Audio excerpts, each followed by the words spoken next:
Chapter 2. Daisuke was thinking of changing and going to Hiraka's inn when Hiraka made a timely appearance. He casually rode the rickshaw right up to the gate. The voice that cried here it is, ordering the driver to lower the shaft, had not changed in the 3 years since the two had parted. No sooner had he seen the old woman who met him at the door than he was explaining that he had forgotten his wallet at the inn, that he needed to borrow some change. This, too, was the Hiraka of their school days. Daisuke went running to the door and all but dragged his old friend in. How are things? Come in and relax. Oh, I see you've got chairs, Hiraka observed and threw his body heavily into the easy chair. To judge from the way he handled himself, he set not a penny's value on his rather ample flesh. He leaned his shaven head against the back of the chair and looked around the room for a moment. Not a bad house. Better than I expected, he praised. Without answering, Daisuke opened a cigarette case. So, how have things been? How? Why, I'll tell you all about it by and by. You used to write a lot, so I could tell how things were. But lately you haven't written at all. I must owe letters to everyone I know. Hiraka abruptly removed his glasses and, pulling out a wrinkled handkerchief from his breast pocket, began to wipe them, blinking rapidly all the while. He had been nearsighted since their student days. Daisuke watched him intently. But how about you? How have you been? He asked, pulling the slender bows over his ears and holding them there with his hands. There's nothing new with me. That's the way it should be. There's been too much new with me. Hiraka knitted his brows and began to stare at the garden. Suddenly, in an altered tone, he said, Look, there's a cherry tree over there. It's just begun to bloom, hasn't it? The climate's so different here. The conversation had lost its touch of intimacy. Daisuke answered without interest, It must be pretty warm over there. With unexpected, almost excessive vigor, Hiraka came back. Yes, it's quite warm. It was as if he had been startled into a sudden awareness of his own presence. Daisuke looked at his face once more. Hiraka lit a cigarette. The old woman finally appeared with the tea, putting a tray on the table and apologizing all the while that it had taken so long because she had put cold water into the kettle. While she chatted, the two stared at the red sandalwood tray. Then seeing that they ignored her, the old woman gave a little self-conscious laugh and left the room. What's that? The maid I hired. I've got to eat, after all. Gracious, isn't she? Daisuke curled his rosy lips and laughed depreciatingly. She's never served in a place like this before. It can't be helped. Why didn't you bring someone over from home? There must be a good many of them there. Yes, but they're all young, answered Daisuke seriously. At this, Hiraka laughed heartily for the first time. Why, so much the better if they're young. Anyway, it's not good to have somebody from home. Is there anyone besides that old woman? There's the houseboy. Kudono had come back and was talking with the old woman in the kitchen. Is that all? That's all. Why? You haven't got a wife yet? The hint of a blush crossed Daisuke's face, but he quickly resumed his normal, nondescript manner. I would have let you know if I'd gotten married. But how about you? And he stopped abruptly. Daisuke and Hiraka had known each other since middle school. At one time they had been almost like brothers, especially during the year following their graduation. In those days their greatest pleasure had been to confide in each other absolutely and to offer each other words of encouragement. On more than a few occasions these words had been translated into action. Hence, they firmly believed that the words they exchanged, far from being a mere source of pleasure, always held the possibility of some sort of sacrifice. As soon as one sacrificed, his pleasure immediately turned into anguish, but of this simple truth they went unaware. At the end of that year Hiraka got married and was transferred to a Kansai branch of the bank for which he worked. On the day of their departure Daisuke went to Shimbashi station to see the young couple off. Clasping Hiraka's hand, he cheerfully urged him to come back soon. Hiraka said it couldn't be helped, that he had to put in his time. The words were tossed out carelessly, but from behind his glasses there gleamed an almost enviable pride. When he saw this, Daisuke suddenly found his friend odious. He went home and shut himself in his study and spent the rest of the day brooding. He was to have taken his sister-in-law to a concert, but he cancelled the engagement, causing her not a little anxiety. Hiraka wrote regularly, a postcard announcing his safe arrival, news of setting up a household, and, when that was over, accounts of his job and hopes for the future. Daisuke responded conscientiously to each letter. Curiously enough, each time he wrote he experienced a certain uneasiness. At times, when he no longer wished to put up with the discomfort, he stopped in the middle. Only when Hiraka expressed some gratitude for what Daisuke had done in the past did his brush flow easily, allowing him to compose a relatively fluent response. In time, however, these exchanges became less frequent, dwindling from once a month to once every 2, even 3 months, until finally, Daisuke did not write at all and began to feel apprehensive about that. Sometimes, just to rid himself of this tension, he moistened an envelope. But after 6 months had passed in this way, his mind and heart appeared to have undergone a change, so that it no longer mattered whether he wrote to Hiraka or not. In fact, after establishing his own household, he let a year go by before bothering to send his new address, and then he wrote only because it was the season for New Year's cards. Nevertheless, for certain reasons, Daisuke was unable to forget Hiraka. He remembered him from time to time and occasionally tried to imagine how he might be getting along. But he never went so far as to inquire after him, feeling neither the courage nor the urgency to worry to that extent. In any event, he had let the time slip by until suddenly, 2 weeks ago, he had received a letter from Hiraka. In the letter, Hiraka announced his intention of leaving the branch office soon and returning to Tokyo. He did not, however, want Daisuke to think of the move as one ordered by the office, implying promotion. He had other plans. He had decided to change jobs, and upon his arrival in Tokyo he might have need of Daisuke's good offices. It was unclear whether the last remark was intended in earnest or simply added as a matter of form, but it was apparent that some drastic change of fortune had befallen Hiraka. When he realized this, Daisuke was startled. Therefore, he was anxious to hear all the details as soon as he saw Hiraka. Unfortunately, their conversation, once derailed, obstinately refused to return. If Daisuke seized an opportune moment and raised the topic himself, Hiraka would parry, saying he would talk about it at length someday. The talk went nowhere. Daisuke finally suggested, "It's been so long since we've seen each other. Why don't we get something to eat?" But Hiraka still persisted with his "one of these days, when there's more time," until Daisuke simply dragged him to a Western-style restaurant nearby. There, the two of them drank a good deal. When they agreed that as far as eating and drinking went they were the same as ever, the ice was broken at last. Daisuke began an animated account of an Easter celebration he had seen 2 or 3 days before at St. Nicholas. The festival had begun at midnight, when all the world was asleep. After circling a long corridor, the worshippers entered the sanctuary and were greeted with thousands of lighted candles. A procession of robed priests passed on the other side, their black shadows looming against the stark walls. Hiraka listened with his cheeks resting on his palms, his eyelids red behind his glasses. That night, around 2 o'clock, Daisuke had walked alone along the wide avenue of Nari, over the tracks that ran straight through the midnight darkness until he arrived at the Uyeno woods. There, he stepped into the midst of cherry blossoms lit by street lights. "It's nice, you know, cherry blossoms at night without a soul around," he said. Hiraka emptied his glass without a word. Then he spoke, with a touch of pity. "It must be nice, though I've never seen it myself. As long as you can go around doing things like that, you're pretty lucky. Once you get out into the world, it's not so easy anymore." Hiraka, Chapter 5. Early the next morning, Kodono hired 3 carts and went to Shimbashi to pick up Hiraka's luggage. It had arrived long ago, but because the couple had not found a place to live, it had been left at the station. Counting the time needed to get back and forth and to load and unload the carts, this was bound to be at least a half-day job. Unless Kodono hurried, he wasn't going to make it, Daisuke warned the minute he got out of bed. Kodono answered in his usual manner that there was nothing to it. He was unhampered by a sense of time and so could give such a breezy answer, but when Daisuke explained the circumstances to him, his face began to show a glimmer of understanding. When told that in addition to delivering the luggage, he was to stay and help until all the cleaning was done, he readily assented, saying yes, he understood, everything would be all right, and left. After he left, Daisuke read until past 11 o'clock. Then suddenly, he remembered a story about a man named Dionunzio who had furnished part of his house in blue and part in red. Dionunzio's reasoning seemed to be that these 2 colors expressed the 2 principal moods of existence.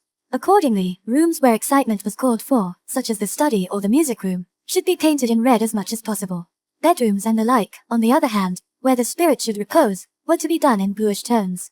Thus the poet seemed to have satisfied his curiosity by applying a psychologist's theory. Daisuke was puzzled that a man so readily aroused as Dionunzio should have required the presence of the color red, which could reasonably be deemed a potent excitant.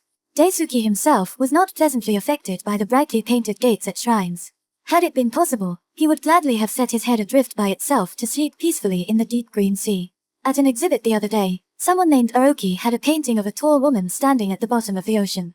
Of all the entries, Daisuke had found this one alone to be pleasingly executed. This was because he himself wanted to be in such a submerged, tranquil mood. Daisuke went out to the veranda and noticed the green that was growing rampant in the garden. The flowers had already fallen, now green shoots and leaves were in their first growth. Daisuke felt the brilliant green as if it had burst in his face.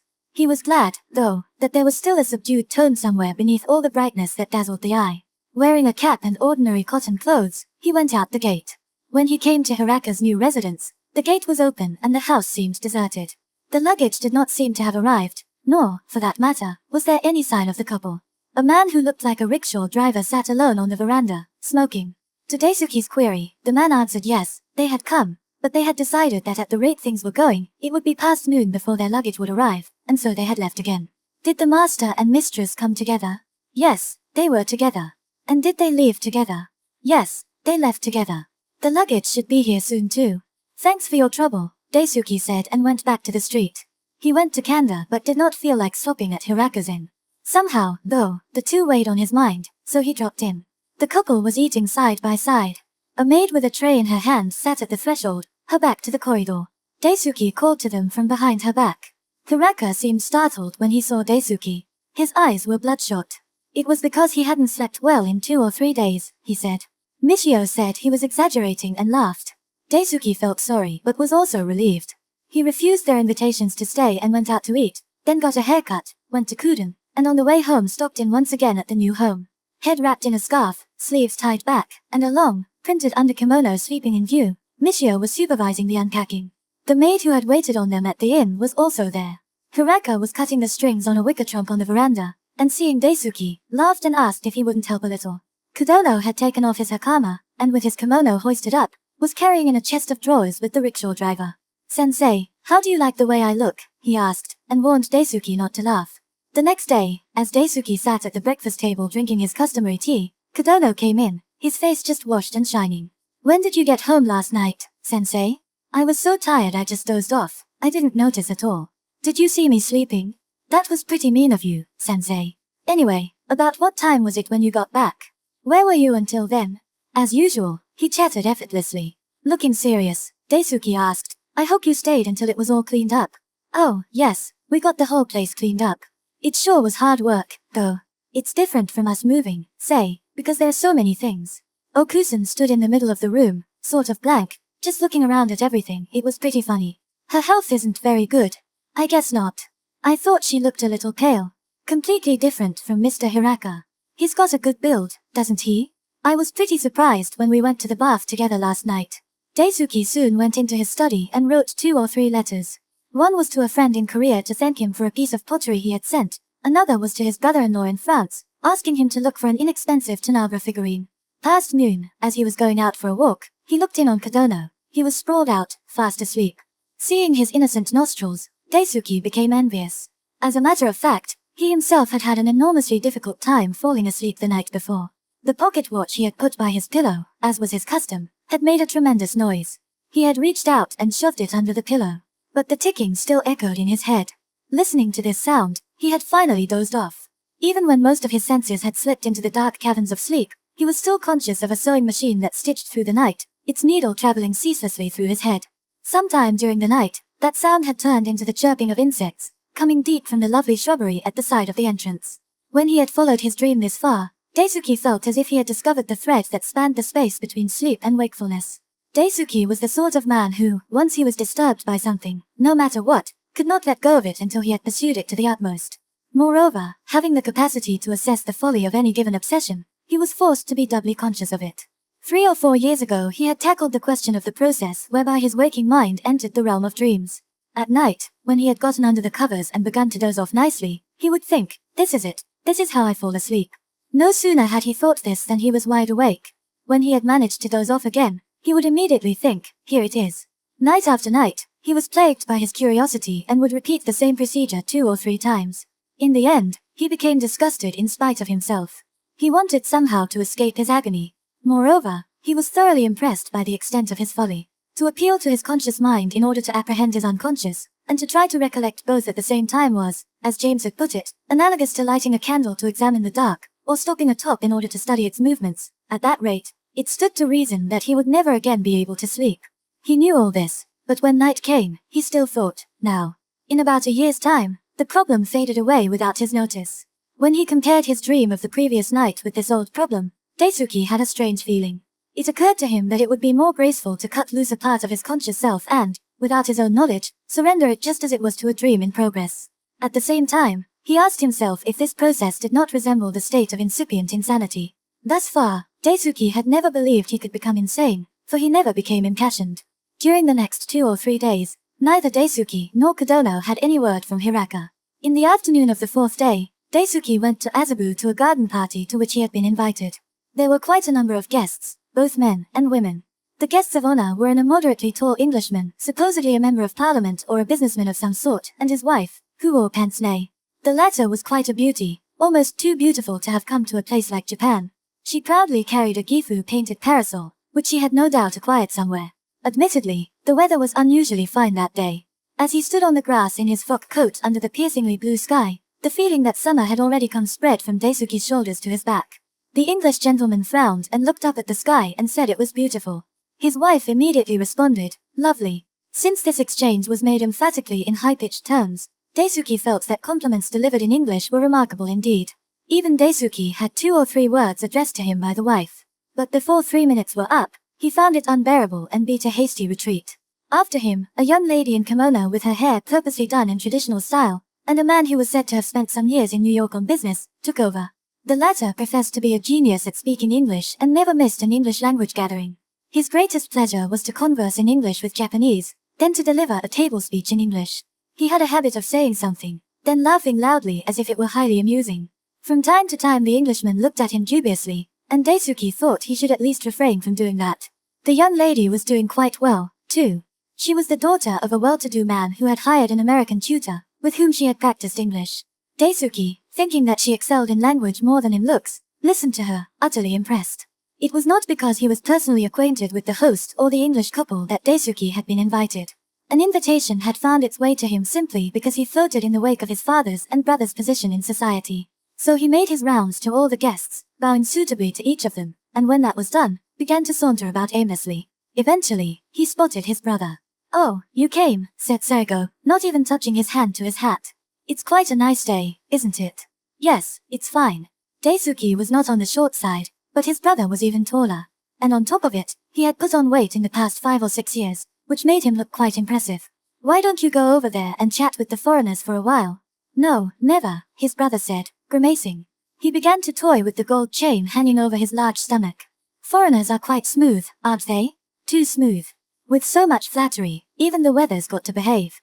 They have that many good words for the weather, do they? It's a little too hot for me." "For me, too," said Daisuke. Then, as if they had timed it, Seigo and Daisuke pulled out their white handkerchiefs and wiped their brows. Both had on heavy silk hats. The brothers walked to a shady spot at the edge of the lawn and stopped. No one was around. It seemed that some sort of entertainment was beginning on the other side. Seigo watched it with the same expression he always wore at home. Seeing this, Daisuke thought, if you get to be like my brother, it must not make much difference whether you're at home or visiting. There probably isn't anything to look forward to once you get that worldly, how dull it must be. "What's father doing today?" "Father's at a poetry meeting." Seigo answered without any change of expression, but Daisuke was somewhat amused. "And Umiko?" "Entertaining guests." Thinking that his sister-in-law would complain to him later, Daisuke was again amused. Daisuke knew that Seigo always seemed very busy. He also understood that over half his business consisted of attending such gatherings as this. Without a hint of distaste or a word of complaint, his brother wined and dined and chatted with women at all hours. Yet, his appearance never betrayed fatigue and his manner was always unruffled. With almost otherworldly composure, his flesh grew more ample each year. Daisuke could not but admire his capabilities. That Seigo could go into geisha houses, accept luncheon invitations, drop in at the club, see people off at Shimbashi, meet them at Yokohama, run out to ISO to humor the elders, that he could put in his appearance at large gatherings from morning to evening without seeming either triumphant or dejected. This must be because he was thoroughly accustomed to this kind of life, thought Daisuke. It was probably like the jellyfish floating in the sea and not finding it salty. Daisuke was thankful for this. That is to say, his brother, unlike his father, had never yet preached troublesome sermons to him. Such stiff words as principle, doctrine, or philosophy of life never found their way to his lips, and it was difficult to tell whether he even had such beliefs. On the other hand, he had never shown any inclination to attack those stiff notions of principle, doctrine, or philosophy of life. He was wonderfully ordinary, but uninteresting. As a conversationalist, Daisuke far preferred his sister-in-law. Whenever Daisuke saw his brother, Seigo was sure to say, "How are things? Wasn't there an earthquake in Italy? The Emperor of Turkey was deposed." Or, "The cherry blossoms at Mukjima were no good anymore. A large snake was found in the bottom of a foreign ship in Yokohama. Someone was run over by a train." They were all things that had appeared in the newspapers. He carried around with him an infinite number of inoffensive topics. No matter how long one talked with him, he never seemed to run out. There were also times when he would ask such peculiar questions as, "Was that man named Tolstoy dead yet?" Or, "Who was the greatest novelist in Japan nowadays?" In other words, he was completely indifferent to the arts and therefore shockingly ignorant. But when he asked these questions so nonchalantly, He was so far beyond respect or contempt that Daisuke found it easy to answer him. Sitting face to face with his brother, Daisuke was never stimulated. On the other hand, he found Seigo's straightforwardness agreeably relaxing. But since he was out from morning to night, Daisuke could seldom catch him. His sister-in-law, Sita, and Nuiko were all quite surprised if Seigo stayed at home and took his 3 meals with the family. So, when he stood next to his brother in the shade, Daisuke thought he had found a good opportunity. "I'd like to see you about something. Would you be free sometime?" "Free," Seigo repeated, and without any explanation, began to laugh. "How about tomorrow morning?" "Tomorrow morning I have to go to Yokohama. From noon." "From noon, I'll be at the office, but there'll be a conference, so even if you came I wouldn't be able to stay for long." "Then the evening would be all right?" "In the evening, I'm off to the Imperial Hotel. I'm supposed to host that foreign couple tomorrow night." Daisuke looked at his brother and pouted. Then the two burst out laughing. "If you're in such a hurry, how about today?" "Today would be all right. Why don't we get something to eat? We haven't done it in a long time." Daisuke agreed. He thought Seigo would propose the club, but unexpectedly enough, he suggested an eel place. "I've never gone to an eel place in a silk hat before," said Daisuke hesitantly. "What difference does it make?" The two left the garden party and took a rickshaw to an eel shop at the foot of Kanisugibashi. It was an old-fashioned house set amidst a flowing river and weeping willows. Daisuke turned their silk hats upside down and set them on the shelf next to the blackened alcove pillar. Seeing them side by side, he said it looked strange. Yet, with just the two of them sitting cross-legged in the large, open, second-story room, it was actually more agreeable than being at the garden party. The two drank pleasantly. Seigo acted as if all they had to do was eat, drink, and gossip. Daisuke himself was on the verge of forgetting his purpose in getting together.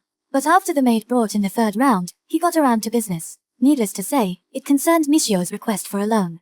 Daisuke had never yet asked Seigo for money. Of course, there was the time just after he finished school when he had overindulged in geisha and left his brother to clean up the mess. On that occasion, his brother, far from scolding, had just said, "Well, what a problem. Don't say anything to father," and through Daisuke's sister-in-law had completely paid off the debt. Because of this, Daisuke had always felt obliged to his brother. He had often been hard-pressed for spending money since then, but he had managed by going to his sister-in-law. In effect, this was his first experience at bringing such a matter to his brother. To Daisuke, Seigo seemed like a tea kettle without a handle. He did not know where to begin to get a hold of him. But this was also what intrigued him. Daisuke began to unfold the Hiraka couple's history as if it were another piece of gossip.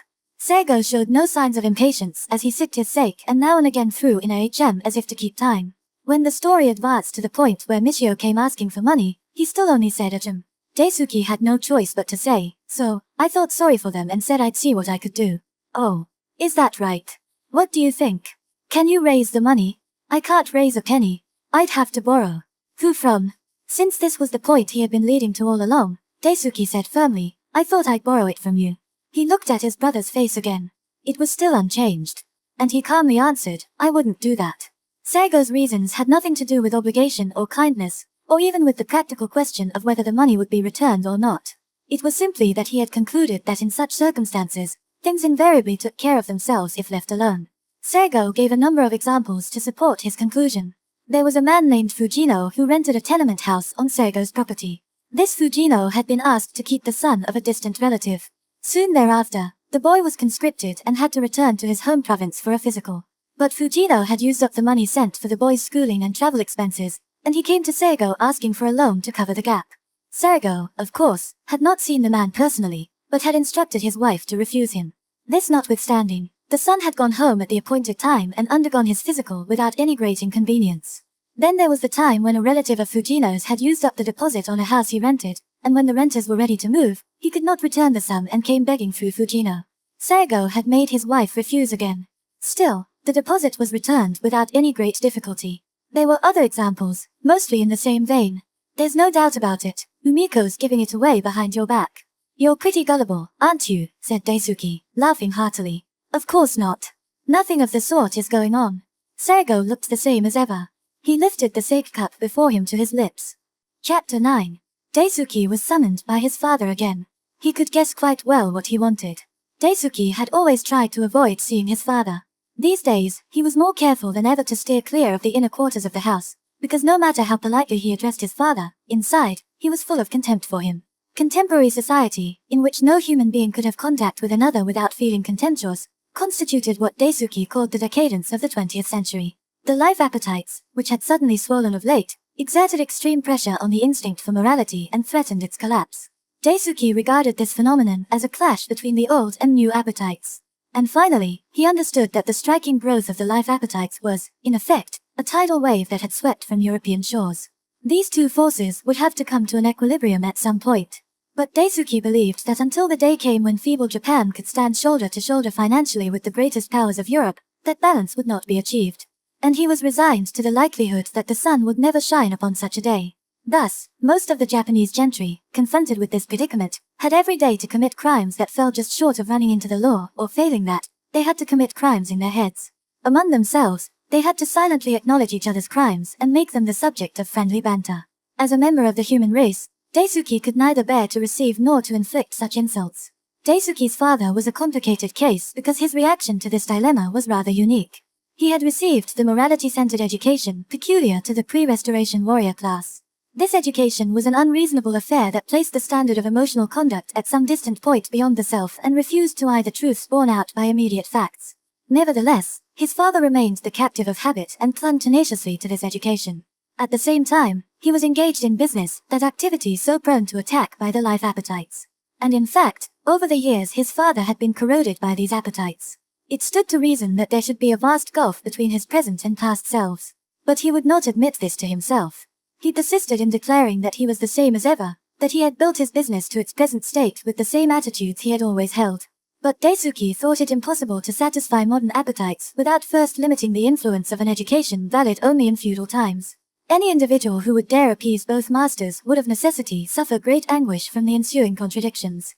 One who experienced such anguish and failed to recognize its source was a dim-witted, primitive creature. Each time he faced his father, Daisuke could not help feeling that either the man was a dissimulating hypocrite or a fool deficient in judgment. And Daisuke hated feeling this way. Even so, his own cleverness was of no avail before his father. And Daisuke knew it well. That was why he had never yet pushed his father to the limits of his own contradictions. It was Daisuke's conviction that all morality traced its origins to social realities. He believed there could be no greater confusion of cause and effect than to attempt to conform social reality to a rigidly predetermined notion of morality. Accordingly, he found the ethical education conducted by lecture in Japanese schools utterly meaningless. In the schools, students were either instructed in the old morality or crammed with a morality suited to the average European. For an unfortunate people beset by the fierce appetites of life, this amounted to nothing more than vain, empty talk. When the recipients of this education saw society before their eyes, they would recall those lectures and burst out laughing. Or else they would feel that they had been made fools of. In Daisuke's case it was not just school. He had received the most rigorous and least functional education from his father. Thanks to this, he had at one time experienced acute anguish stemming from contradictions. Daisuke even felt bitter over it. When he had gone home to thank Umiko, she had warned him that he had better go to the back and pay his respects. Daisuke had laughed and played the innocent, asking if father was home. Even when given the unequivocal answer that he was, he said he was in a hurry that day and left. Today, however, since he had come for the express purpose of seeing his father, he had no choice. When he went around from the inner vestibule to the living room, he found, to his surprise, Seigo sitting cross-legged and drinking. Umiko was at his side. Seeing Daisuke, Seigo said, "How about a drink?" and grabbed the wine bottle in front of him, waving it at Daisuke. There was still quite a bit left. Umiko clapped her hands and sent for a glass. "Guess how old it is," she said as she poured. "Daisuke would never know," said Seigo, watching his brother's lips. After one sip, Daisuke put down his glass. Instead of appetizers there were thin wafers on a cake dish. "It's good," he said. "That's why I told you to guess how old it is. Does it have an age? You've really got something here. I'll take one with me when I go. Sorry, this is all there is." It was a gift. Umiko got up and went to the veranda, where she brushed the wafer crumbs from her lap.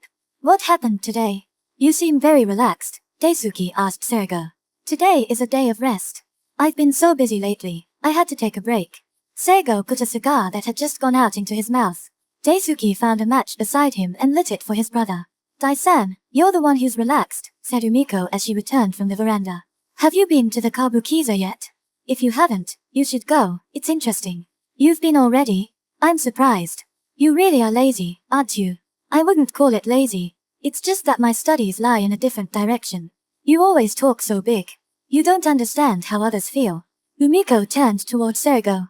Seigo sat with reddened eyelids, blankly blowing the smoke from his cigar. "Isn't that right?" Umiko prompted. Transferring his cigar to his fingers with an annoyed look, Sego answered, "Isn't it better to have him study hard now so that one of these days, when we're poor, he'll be able to save us?" "Dai-san, could you become an actor?" asked Umiko. Without answering, Daisuke put his glass before his sister-in-law. Umiko was also silent as she lifted the wine bottle. "I hear you were terribly busy recently." Daisuke took the conversation back to the beginning. "Oh, it was too much." Sego sprawled out on the floor. "Did it have anything to do with the Japan Sugar refinery incident?" "It didn't have anything to do with Japan Sugar, but I've been busy, that's for sure." Sego's answers were never much clearer than this. He probably did not care to be any clearer just now, but to Daisuke's ears it sounded no different from his habitual laziness in speech. Thus Daisuke had always found it easy to plunge into the heart of his brother's answers. Japan Sugar's in a mess, but wasn't there anything they could have done before things came to that? Well, maybe. Actually, you never can tell what might happen in this world. You have to tell Naoki to take Hector out today so he gets some exercise.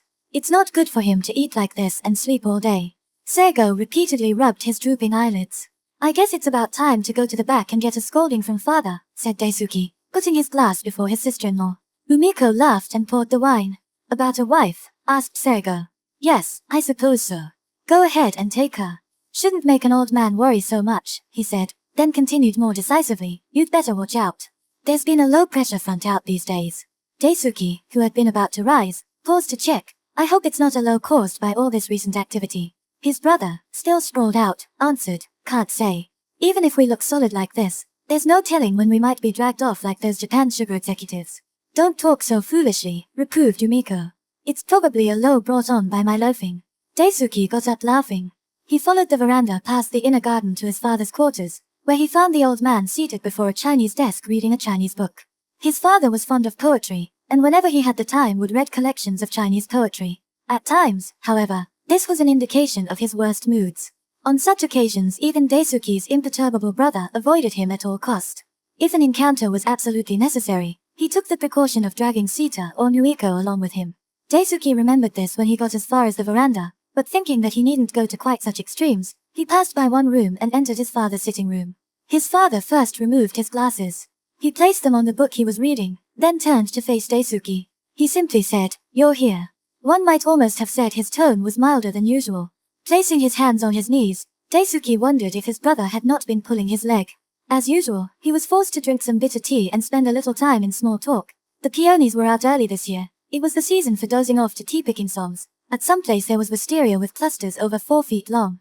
The conversation went far afield. Since this was very much to his advantage, Daisuke did his best to prolong it by adding to whatever his father said.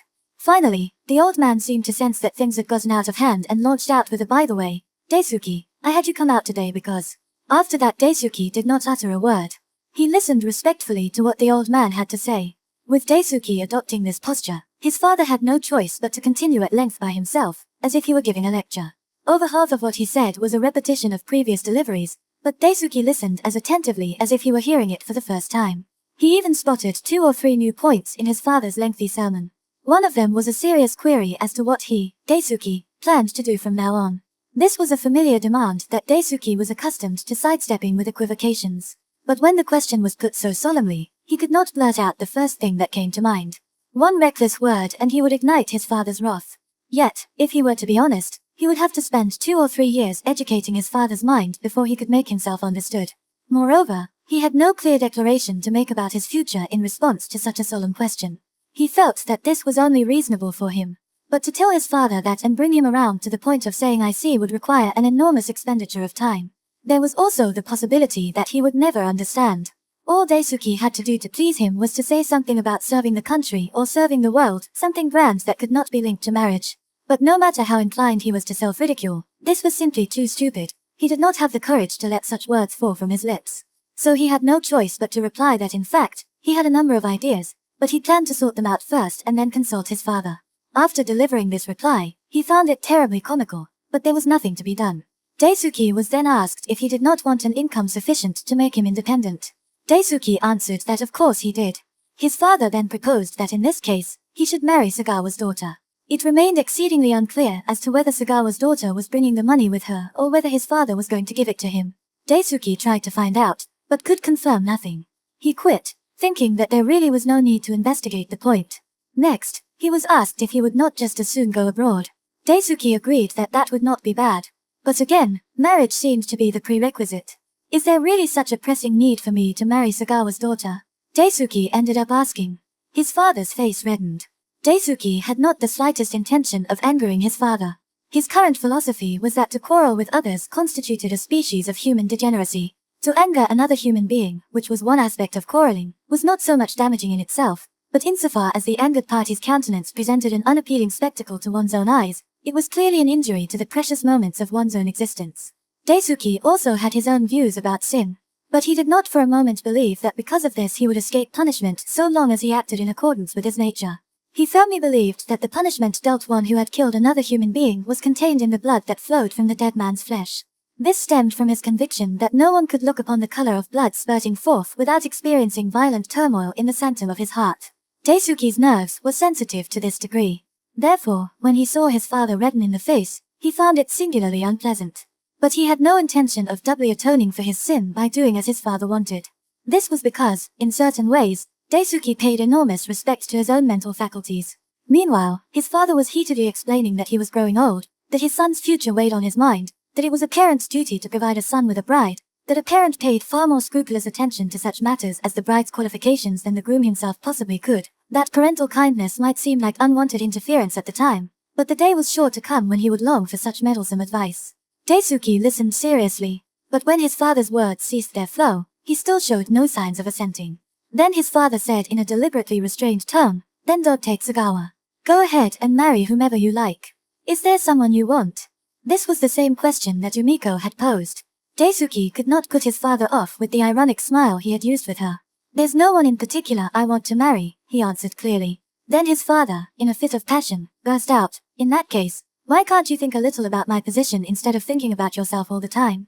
Daisuke was surprised that his father had suddenly jumped from his son to the question of his own interests. But the surprise was only over the illogicality and the abruptness of the shift. "If it is so convenient for you, then let me think it over once more," he answered. His father's humor only worsened. There were times when, in his dealings with others, Daisuke was incapable of abandoning his sense of logic. Because of this, people often felt that he was deliberately trying to corner them. Actually, there were few who disliked cornering others more than Daisuke. "I'm not saying that you should marry just for my convenience," his father revised. "If you're going to be so argumentative, let me say, just for the record, that you are 30, are you not? You can guess pretty well what society thinks of a man who won't get married even when he reaches the age of 30. Oh, of course, nowadays it's up to the individual if he wants to stay single. But what do you plan to do if your father and brother are embarrassed on account of it? Or if, in the end, something happens that could even touch upon your own honor?" Daisuke looked at his father's face blankly. He could not tell where the old man thought he had stabbed him. Eventually, he said, "I do have my vices, of course, but..." His father cut him short. "That's not what I'm talking about." After that, the two were silent for some time. His father believed the silence to be a result of the blow he had delivered. Presently, softening his words, he said, "You think it over carefully." Daisuke said he would and retired from his father's room. He went to the living room to look for his brother, but he was not there. When he asked where Umiko was, a maid told him that she was in the parlor, so he went there and opened the door to find that Nuiko's piano teacher had come. After greeting the teacher briefly, Daisuke called Umiko to the door. "Are you sure you didn't say something to father behind my back?" Umiko laughed out loud. "Why don't you come in? You've come at a good time," she said, and pulled him over to the piano. Chapter 10. It was the season for ants to crawl indoors. Daisuke poured water into a large bowl and filled it with snowy white lilies of the valley, their stems still uncut. The delicate, swarming flowers hid the rim's dark pattern. They spilled over at the slightest motion.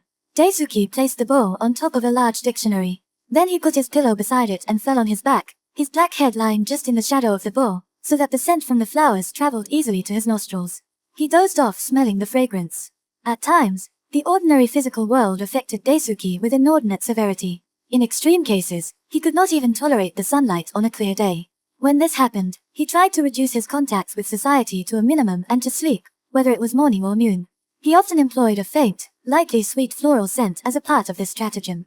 If he lay still with his eyelids shut to block out the light, breathing quietly through his nose, the flowers beside his pillow would gradually lure his restless consciousness into the world of dreams. When this tactic succeeded, Daisuke's nerves were renewed, and it became easier than before to maintain his contacts with society. For 2 or 3 days after his father's summons, Daisuke had been bothered by the red roses in a corner of his garden. Whenever he noticed them, they seemed to prick him in the eye. At such times, He always turned to the leaves of the stone leek flowers at the side of the wash basin. Each of those leaves contained 3 or 4 white streaks that meandered indulgently. Every time Daisuke looked at them, the leaves seemed to have grown longer, the white streaks growing unhampered with them. The flowers of the pomegranate were gaudier and even more oppressive than the roses. Their color was so strong that they seemed to glitter through the green. And they, too, were unsuited to Daisuke's present mood. His present mood, as sometimes happened, had taken on an overall tone of darkness. Consequently, when he was exposed to overly bright objects, he found the dissonance difficult to endure. Even the stone leek leaves repelled him if he looked at them long enough. Moreover, Daisuke began to be beset by a kind of anxiety peculiar to modern Japan. This anxiety was a primitive phenomenon arising from lack of faith between individuals. Thanks to this psychological phenomenon, Daisuke experienced severe discomposure. He was a man who disliked putting his faith in gods, and, as an intellectual, was by nature incapable of doing so. He believed that if people had faith in one another, there was no need to rely on gods. Gods acquired the right to exist only when they became necessary to deliver men from the anguish of mutual suspicion. Accordingly, he concluded that in those countries where gods existed, the people were liars. But he discovered that present-day Japan was a country having faith neither in gods nor men. He attributed it all to Japan's economic situation. 4 or 5 days ago, he had read in the newspaper about policemen who colluded with pickpockets to commit thefts. It was not a question of 1 or 2 cases, either. According to other papers, if the matter were pursued to the bottom, Tokyo risked becoming unpoliced. Reading the article, Daisuke had only smiled cynically. It stood to reason, he thought, that the meagerly paid police, who had to contend with the hardships of existence, should turn to petty crime. Daisuke had had a similar cynical feeling about his father's marriage proposal.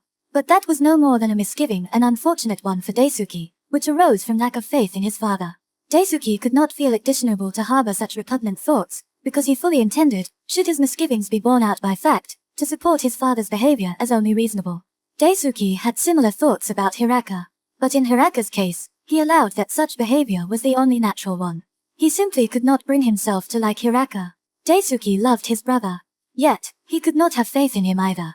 His sister-in-law was a sincere woman. But Daisuke thought that it was easier to be close to her than to his brother only to the extent that she did not have to face the vicissitudes of existence. Thus Daisuke had always dismissed society lightly. And thus, in spite of his extreme sensitivity, he was seldom seized by anxiety. He was himself fully aware of this. Now, for some reason, anxiety had been set in motion. Daisuke guessed that it resulted from physiological changes. That was why he had undone the bouquet of lilies of valley someone had brought him from Hokkaido, immersed them in water, and fallen asleep beneath them. 1 hour later, Daisuke opened his large, black eyes. For some time, those eyes were fixed upon one spot. Neither his hands nor his feet had stirred from their position in sleep. He looked for all the world like a corpse. At that moment, a black ant threaded its way up his flannel collar and fell on his throat. Wrinkling his forehead, he pinched the small animal between his fingers and brought it above his nose for inspection. The ant was already dead. Daisuke flicked the black thing from his index finger with his thumb. Then he sat up. There were still 3 or 4 others crawling about his knees. He beat them to death with a thin ivory paper knife. Then he clapped his hands. "Are you awake?" said Kodono as he came in. "Shall I serve tea?"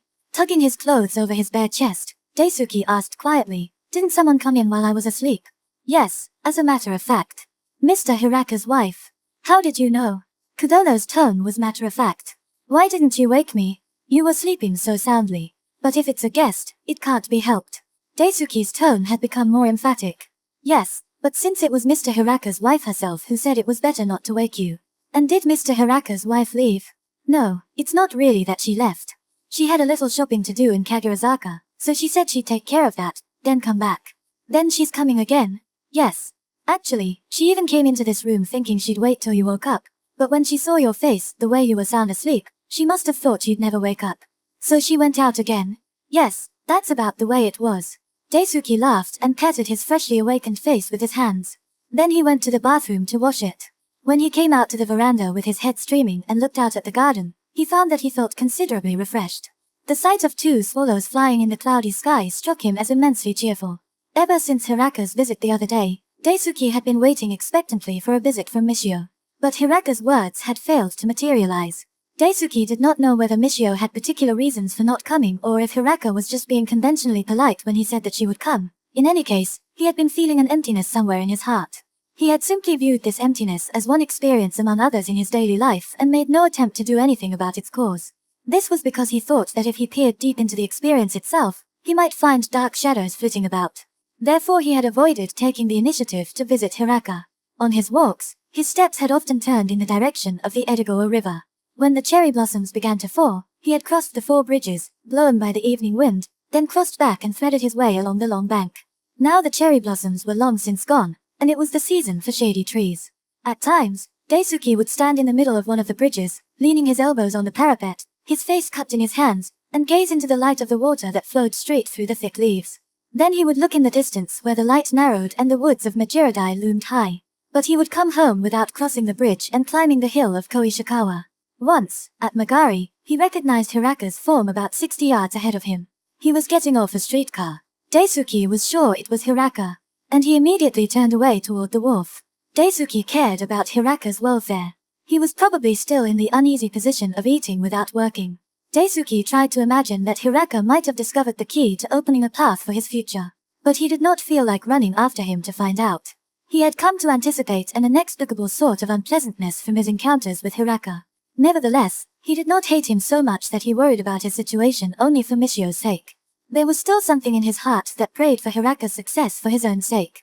So Daisuke had come upon this day, still carrying that empty spot in one corner of his heart.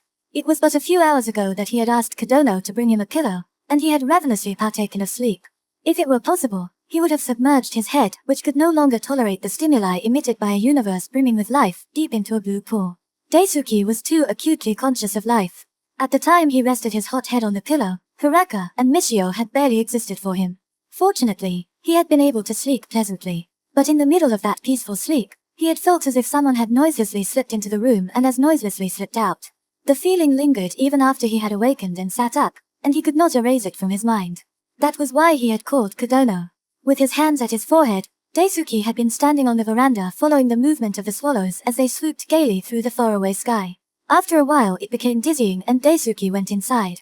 But the expectation that Michio would soon come had already broken his composure, and he could neither think nor read. In the end, he brought down an art book from the bookshelf and began flipping the pages on his lap. But this, too, was just a matter of his fingertips turning one page after another. He could not even halfway appreciate a single painting. He came to Branwyn. Daisuke had always had great interest in this decorative painter, and for a moment, his eyes acquired their usual light as they rested on the painting. It was a representation of a harbor somewhere. In the background ships and masts and sails were depicted on a large scale, and the remaining spaces were filled in with clouds in a brilliant sky and bluish-black water. In the foreground were 4 or 5 naked laborers. As he looked at those men, their muscles swelling like mountains, with mounds of flesh between shoulder and back that dipped and met to form Edo-like valleys, Daisuke experienced some pleasure in the power of the flesh. But soon, with the volume still open, his eyes left the page and his ears pricked up. The old woman's voice sounded from the direction of the kitchen. The milkman went out with hurried footsteps, rattling his empty bottles. With the house as quiet as it was, the noise echoed painfully on Daisuke's sensitive auditory nerves. Daisuke stared blankly at the wall. He thought of calling Kodono again to ask if Michio had said when she would be back, but that seemed so foolish that he hesitated. It was not only foolish, there was no point in being so eager for a visit from another man's wife. If he was going to be so eager, he should have gone over himself to have a talk. Daisuke could not help feeling ashamed of his lapse in logic. He half rose from his chair. He was also well aware, however, of the various factors underlying his illogic, and he thought that for his present self, this condition of illogic was the only reality. There was nothing to be done about it. Therefore, logic that clashed with this reality was but a patchwork of propositions which had nothing to do with him, which insulted his very essence, which was nothing more than mere formality. With these thoughts, he once again settled in his chair. After that, Daisuke hardly knew how he passed the time until Michio's arrival. When a woman's voice sounded outside, he felt a single throb in his heart. Daisuke, whose powers of reasoning were formidable, was terribly weak in matters of the heart. It was because of his head that in recent years he had been unable to become angry. His intellect would not allow such an act of self-abasement as anger. But in other situations, he was more than most the unwilling subject of emotions. By the time Kodono, who had answered the door, arrived noisily at the entrance to the study, Daisuke's rosy cheeks had lost a shade of their luster. Kodono asked simply, "Will this be all right?" He must have abbreviated his question because it was too much trouble to ask whether he should show Michio into the study or whether Daisuke would see her in the living room. Daisuke said yes, and as if to drive Kodono away as he stood waiting in the doorway for an answer, stood and stuck his head out toward the veranda. Michio stood where the entranceway joined the veranda, looking hesitantly in his direction. Her face was rather more pale than the last time he had seen her. Daisuke signaled with his eyes and chin for her to come forward, and she approached the door to the study. He noticed that she was breathing hard. Is something the matter? He asked. Without answering, Michio came into the room. She was wearing an unlined serge kimono over an underkimono. In her hand she held 3 large, white lilies. Without warning, she tossed them on the table and sank into the chair beside it. Heedless of her newly coiffed hair, she pushed her head against the back of the chair and said, I was so uncomfortable. She looked at Daisuke and smiled. Daisuke was about to clap and send for water when Michio silently pointed to the top of the Western-style desk. There was a glass that Daisuke used for rinsing his mouth after meals. About 2 sips were left. It's clean, isn't it? Asked Michio. I drank from it a little while ago, so he said, picking it up and hesitating. If he tried to empty it from where he sat, one of the glass panels outside the shoji would get in the way. Kudono had a habit of leaving 1 or 2 panels shut every day. Daisuke got up and went to the veranda, where he entered the glass in the garden and called Kudono. Kudono, who had just been there, was now nowhere to be seen. Feeling somewhat confused, Daisuke came back to Michio and said, I'll get you some water right away. He went out to the kitchen, leaving behind the glass he had just now taken the trouble to empty. As he passed the morning room, he found Kudono clumsily struggling with the canister of the best tea. Seeing Daisuke, Kudono explained, I'll be there right away, sensei. The tea can wait. I need some water, said Daisuke and went to the kitchen himself. Oh, is that right? She's going to have water. Kudono abandoned the canister and followed after him. Together they searched for a glass but could not readily find one. Daisuke asked where the old woman was. It turned out that she had gone to buy sweets for the guest. If we're out of sweets, why didn't she get them sooner? Said Daisuke as he turned on the faucet and filled a teacup to the brim. Well, it just slipped my mind to tell her we were having company. Kudono scratched his head sympathetically. Then you should have gone, lashed out Daisuke as he left the kitchen. But Kudono had more to say. Well, she said she had a lot of other shopping to do. Her legs aren't good and the weather's bad, so she shouldn't have gone, but... Without even looking back, Daisuke returned to the study. He looked at Michio as soon as he crossed the threshold. In her lap she held with both hands the glass Daisuke had left behind. There was as much water in it as Daisuke had tossed into the garden. Teacup in hand, Daisuke stood dumbly before Michio. What happened? He asked. Michio answered in her usual composed manner. Thank you, I've had plenty. I drank some of that. It was so beautiful, she said, looking back at the bowl with the lilies of the valley. Daisuke had filled the large bowl almost to the top. From amidst the toothpick-thin, light green stems aligned in the water, the design of the porcelain floated out faintly. Why did you drink that? Daisuke was aghast. It won't hurt, will it? Michio held the glass out to Daisuke so that he could see through it. It might not hurt, but what if the water had been standing for 2 or 3 days? No, when I was here before, I put my face right up to it and smelled. Then that person told me it had just been poured from the pail. It's all right. Such a nice scent, isn't it? Daisuke sat down without a word.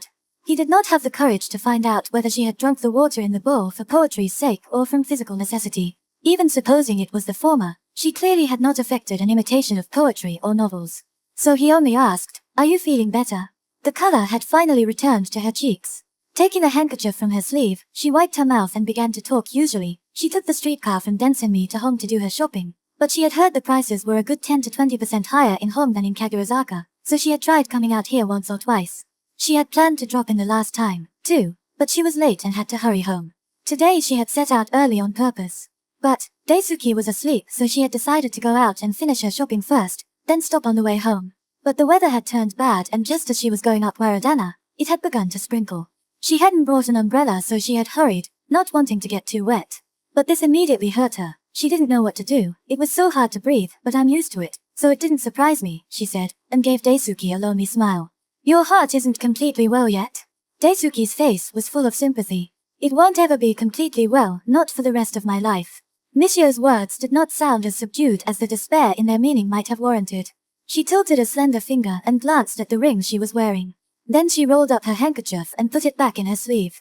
Daisuke gazed at the woman's lowered forehead where it joined her hair. Then, as if she had just remembered it, Michio thanked him for the check. Her cheeks seemed to become faintly red as she spoke. Daisuke's keen vision did not miss it. He interpreted it only as shame over her indebtedness and therefore quickly shifted the conversation.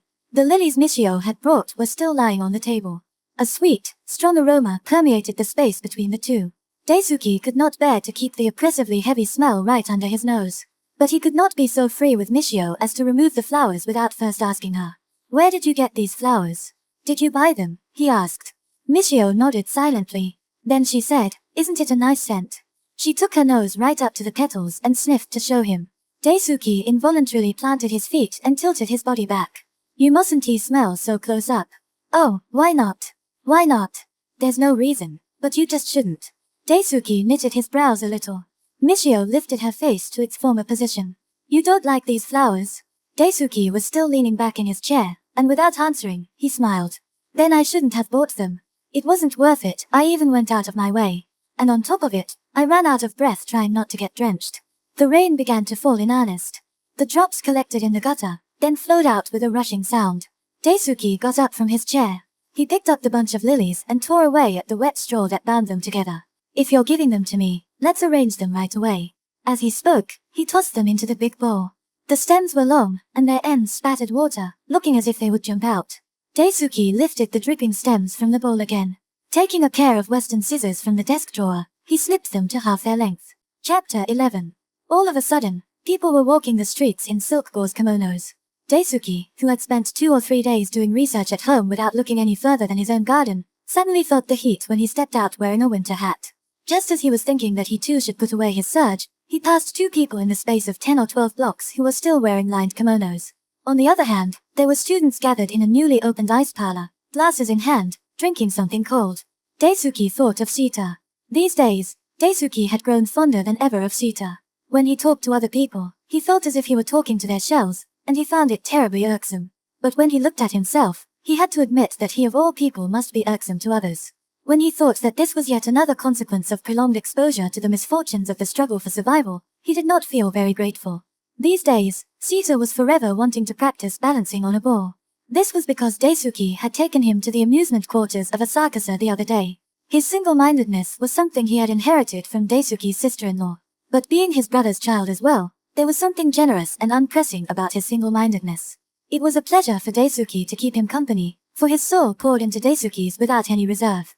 Daisuke was finding it painful to be surrounded by spirits that refused to shed their armor whether it was night or day. This spring Sita had begun middle school. He seemed to have shot up suddenly. In another year or 2 his voice would change. There was no way of knowing what path he would take from there, but in order to survive as a human being, he was sure to arrive at the fate of having to incur the dislike of other human beings. When that time came, he would probably clothe himself inconspicuously, so as not to attract attention, and beggar-like, linger about the marketplaces of man, in search of something. Daisuke went out by the moat. Just the other day, mounds of azaleas had stamped a pattern in red and white upon the green of the other bank, but now there was no trace of them. On the steep slope where the grass grew rampant, pine tree after pine tree stood as far as the eye could see. The sky was beautifully clear. Daisuke thought of taking the streetcar home, teasing his sister-in-law and playing with Sita, but he suddenly lost the desire and decided to look at the pines and follow the bank of the moat until he became tired. When he came to Shinmetsuke, the streetcars going to and fro became irritating, so he crossed the moat and cut out from the Shikonsha toward Banch. There, as he circled about, it suddenly struck him as foolish to wander aimlessly. Normally, he believed that only the lowly walked with a purpose, but in this particular instance, he thought that the lowly might be more admirable. He realized that he had been seized with ennui again and began walking home. In Kagarazaka, he came upon a shop that had a blaring phonograph out front. The sound was terribly metallic and pierced his head. When he entered his own gate, he encountered Kodono, who, taking advantage of his master's absence, was singing Biwa * songs at the top of his lungs. When he heard Daisuke's footsteps, he stopped instantly. "Well, that was mighty quick, sensei," he said, coming to the door. * musical instrument somewhat comparable to the lute. Without a word, Daisuke hung up his hat and went from the veranda to the study. There, he deliberately closed the shoji. Kodono, who had followed, teacup in hand, asked, "Should I leave it closed? Isn't it hot?" Daisuke took a handkerchief from his sleeve and wiped his brow, but still ordered, "Keep it closed." Kodono shut the shoji with a puzzled expression and left. Daisuke sat blankly in the dark room for some 10 minutes. Daisuke had skin that glowed in a way that made others envious, and muscles so supple that it would have been hard to find their like in a labour. He was so blessed with health that since birth he had not experienced what could be called a major illness. Since he believed that this was the only way that life was worth living, health was at least twice as valuable to him as it was to most people. His head was as sound as his body. Of course, he was constantly plagued by his sense of logic. There were also times when the center of his head felt like a longbow target, a series of 2 or 3 concentric rings. Since that morning, he had suffered more than usual from this feeling. At such times Daisuke would silently ponder to what end he had been born into this world. He had often grappled with this problem and held it before his eyes. Sometimes he was motivated by simple philosophical curiosity. At other times, the social forces surrounding him pressed to imbue his brain with their all too complex hues. Or, like today, the thoughts came as a result of ennui. Each time, however, he came to the same conclusion. But this conclusion was not a solution to the problem. In fact, it amounted to a denial of it. According to his thinking, man was not born for a particular purpose. Quite the opposite. A purpose developed only with the birth of an individual. To objectively fabricate a purpose at the outset and to apply it to a human being was to rob him at birth of freedom of action. Hence, purpose was something that the individual who came into this world had to make for himself. But no one, no matter who, could freely create a purpose. This was because the purpose of one's existence was as good as announced to the universe by the course of that existence itself. Starting from this premise, Daisuke held that one's natural activities constituted one's natural purposes. A man walked because he wanted to. Then walking became his purpose. He thought because he wanted to. Then, thinking became his purpose. Just as to walk or to think for a particular purpose meant the degradation of walking and thinking, so to establish an external purpose and to act to fulfill it meant the degradation of action. Accordingly, those who used the sum of their actions as a means to an end were in effect destroying the purpose of their own existence. Therefore, Daisuke had lived to this day making it his purpose to actualize whatever fancies and desires entered his mind. It was the same when two incompatible desires or fancies battled in his heart. He viewed it merely as the consumption of a purpose that had arisen from contradiction. What this boiled down to was that Daisuke had always conducted himself with so-called purposeless acts as his purpose. And he understood that insofar as it deceived no one, it was the most ethical form of conduct. Daisuke, who lived to actualize this principle as much as possible, was at times unwittingly beset by the question he had long ago rejected. He would begin to ask why he was doing what he was doing. This was precisely what had happened as he strolled through Barch and wondered why he was strolling. In such instances, Daisuke noticed the undernourished state of his vitality. A starved act contained neither sufficient courage nor interest to be executed in one blow. That was why he found himself questioning its significance midway. This he labeled ennui. He believed that his bouts of confusion in logic were brought on when he was beset by a case of ennui. For him to stop in the middle of an act to inquire its purpose, putting the cart before the horse, could only be the work of ennui. Inside the closed room, he clasped his head in his hands and tried shaking it once or twice. He could not bear to drag out and ponder once again the meaningless doubt that countless thinkers had repeatedly experienced throughout the ages. When its form flickered before his eyes, he thought, not again, and shut it out immediately. At the same time, he felt acutely the inadequacy of his vital energies. He did not have enough interest to peacefully execute an act for its own sake. He stood alone in the midst of a wilderness. He was at his wit's end. Daisuke ardently desired the satisfaction of his highly refined life appetites. And in some ways, he also tried to buy the satisfaction of the demands posed by morality. He expected that there would come a point when the two would clash and set off sparks. He therefore maintained his life appetites at a low level and tried to rest content. His room was an ordinary Japanese-style room. There was nothing of note in its furnishings. As far as he was concerned, there was not even a single decent frame. All that was beautiful enough to catch the eye in the way of color was concentrated in the Western books arranged in the bookcase. He now sat vacantly amidst those books. It was no small thing that had lured his consciousness into such heavy torpor, he thought, and to rouse it to its full sharpness, he would have to do something about his surroundings. His eyes traveled all around the room. Then, they again stared vacantly at the wall. In the end, he thought that only one thing could save him from this diluted existence. And he said to himself, I must see Michio-san after all. He regretted having set out walking in a direction where his feet were reluctant to carry him. He was just thinking of leaving again and going to Hiraka's when Teraro came from Morikawa. He was wearing a new straw hat and a modest summer cloak and complained repeatedly about the heat as he rubbed his red face. What did you come here for now? Daisuke greeted him inhospitably. He had always conducted his relationship with Teraro on such terms. Right now is about the best time for visiting you, isn't it? You were taking a nap again, weren't you? People who don't work just get too lazy. I wonder what on earth you were born for, he said, fanning his chest with the straw hat. Since the weather was not yet that hot, his exaggerated gesture was rather amusing. What I was born for is no business of yours. What did you come here for, anyway? Is it another case of just for 10 days or so? If it's got anything to do with money, I don't want to hear about it, refused Daisuke bluntly in anticipation. You really don't have any manners, do you? Was the only reply Teraro could make. But he showed no sign of being offended. Actually, words like these could never sound rude in Teraro's ears. Daisuke watched his face silently. The face made no more impression on him than on a blank wall. Teraro pulled out a dirty, roughly stitched together book from his kimono. I have to translate this, he said. Daisuke was still silent. Don't look so lazy just because you don't have to worry about your next meal. Wake up, will you? It's a matter of life and death for me. With these words, he twice slapped the small book against the corner of his chair. By when? Teraro rustled the pages back and forth. 2 weeks, he announced firmly. If I don't get this cleared away one way or the other by then, I can't eat. So there's no two ways about it. Such ambition. Daisuke was sarcastic. That's why I came running all the way over from home.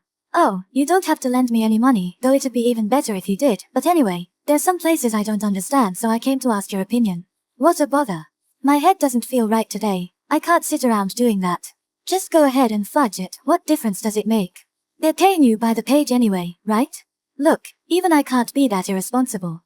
It'll mean a lot of trouble if people point out mistranslations. You're such a pain. Daisuke was still being lazy. Look here, said Teraro.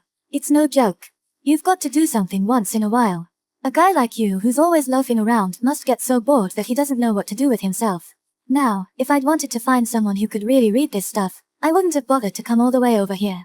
But such people aren't like you. They're all busy. Teraro was utterly nonplussed. Daisuke made up his mind that he either had to have a fight or give in.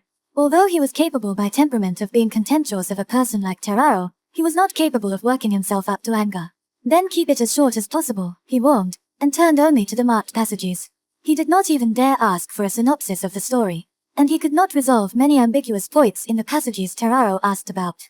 Eventually, Teraro said thanks and turned the book over. What are you going to do about the places we didn't understand? Asked Daisuke. Oh, I'll do something, no matter who I ask. There's probably no one who would understand it completely. And anyway, there's no time, so it can't be helped. Teraro took it for granted that his livelihood was a far more important concern than any mistranslation.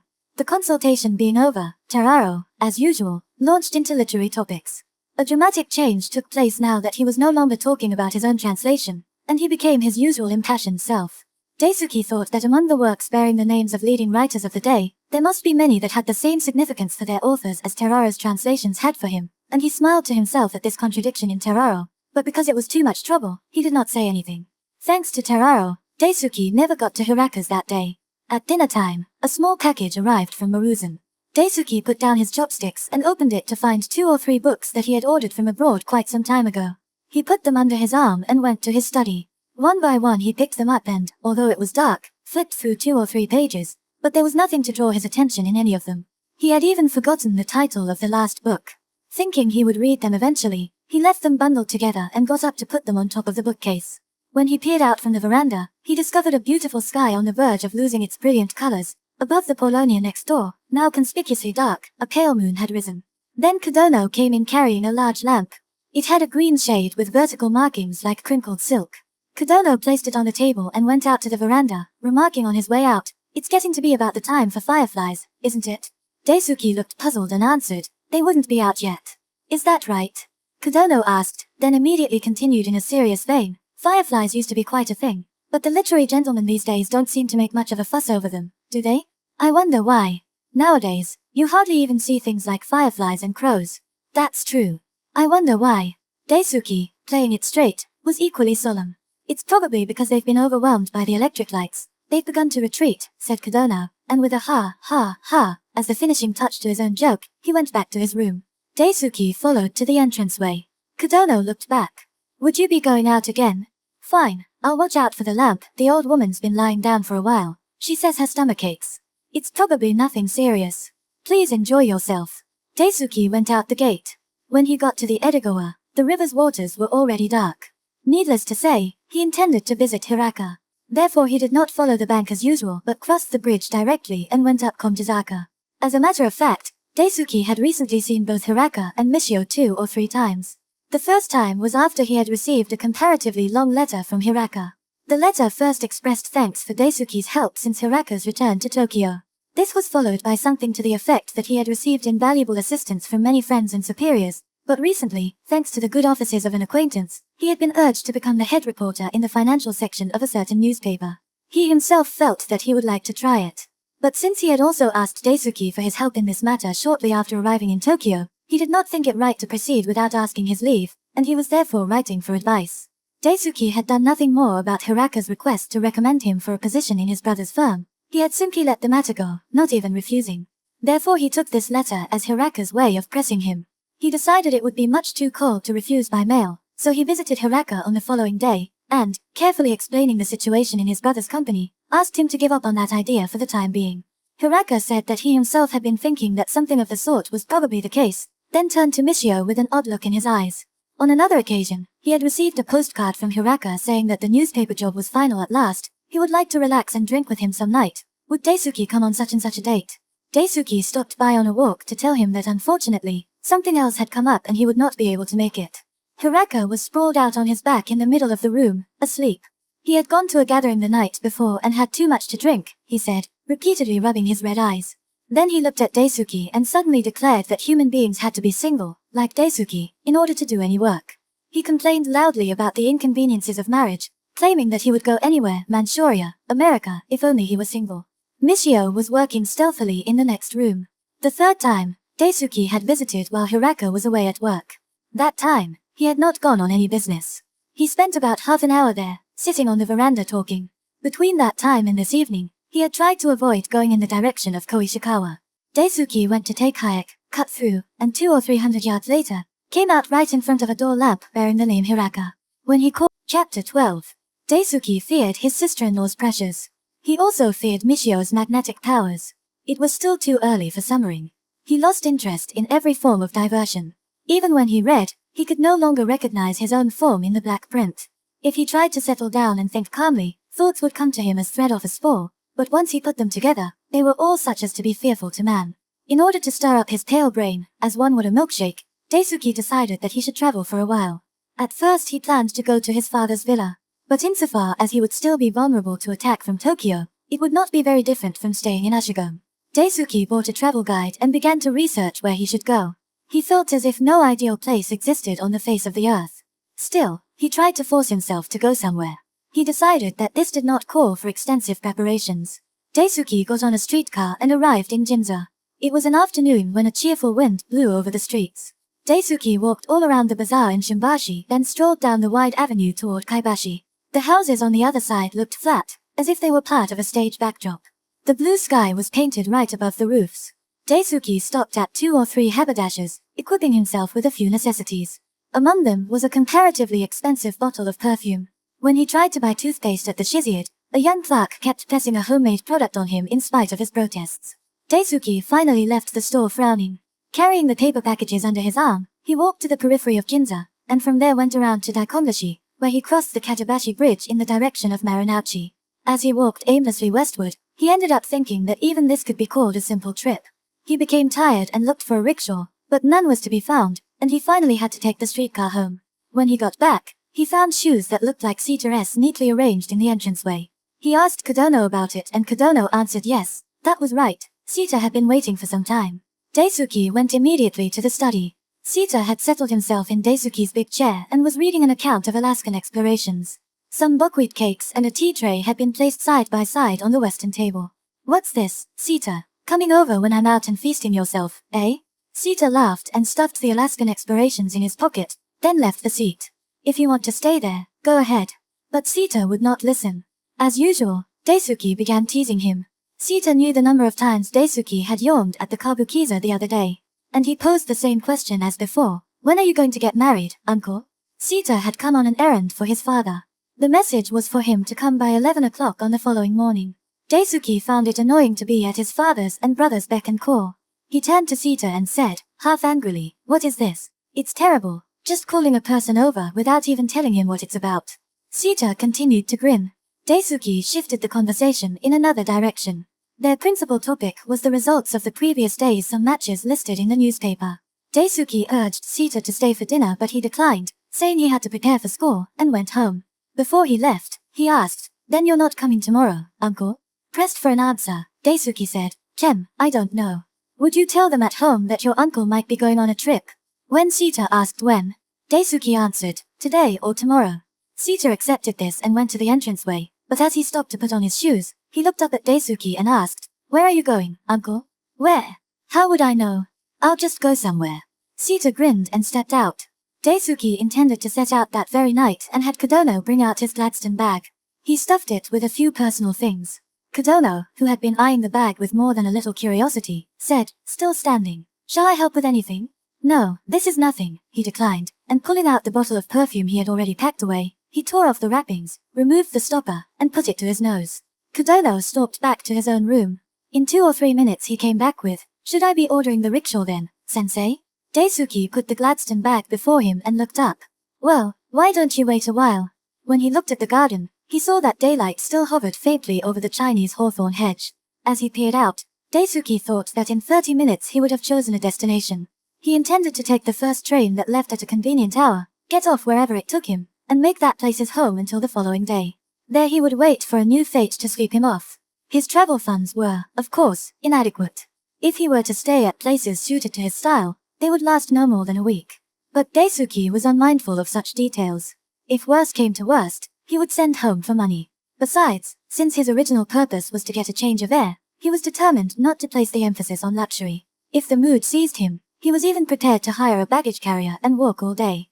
He opened the travel guide again and began to pore laboriously over the fine print, but before he could come any closer to a decision, his mind slipped off to Michio.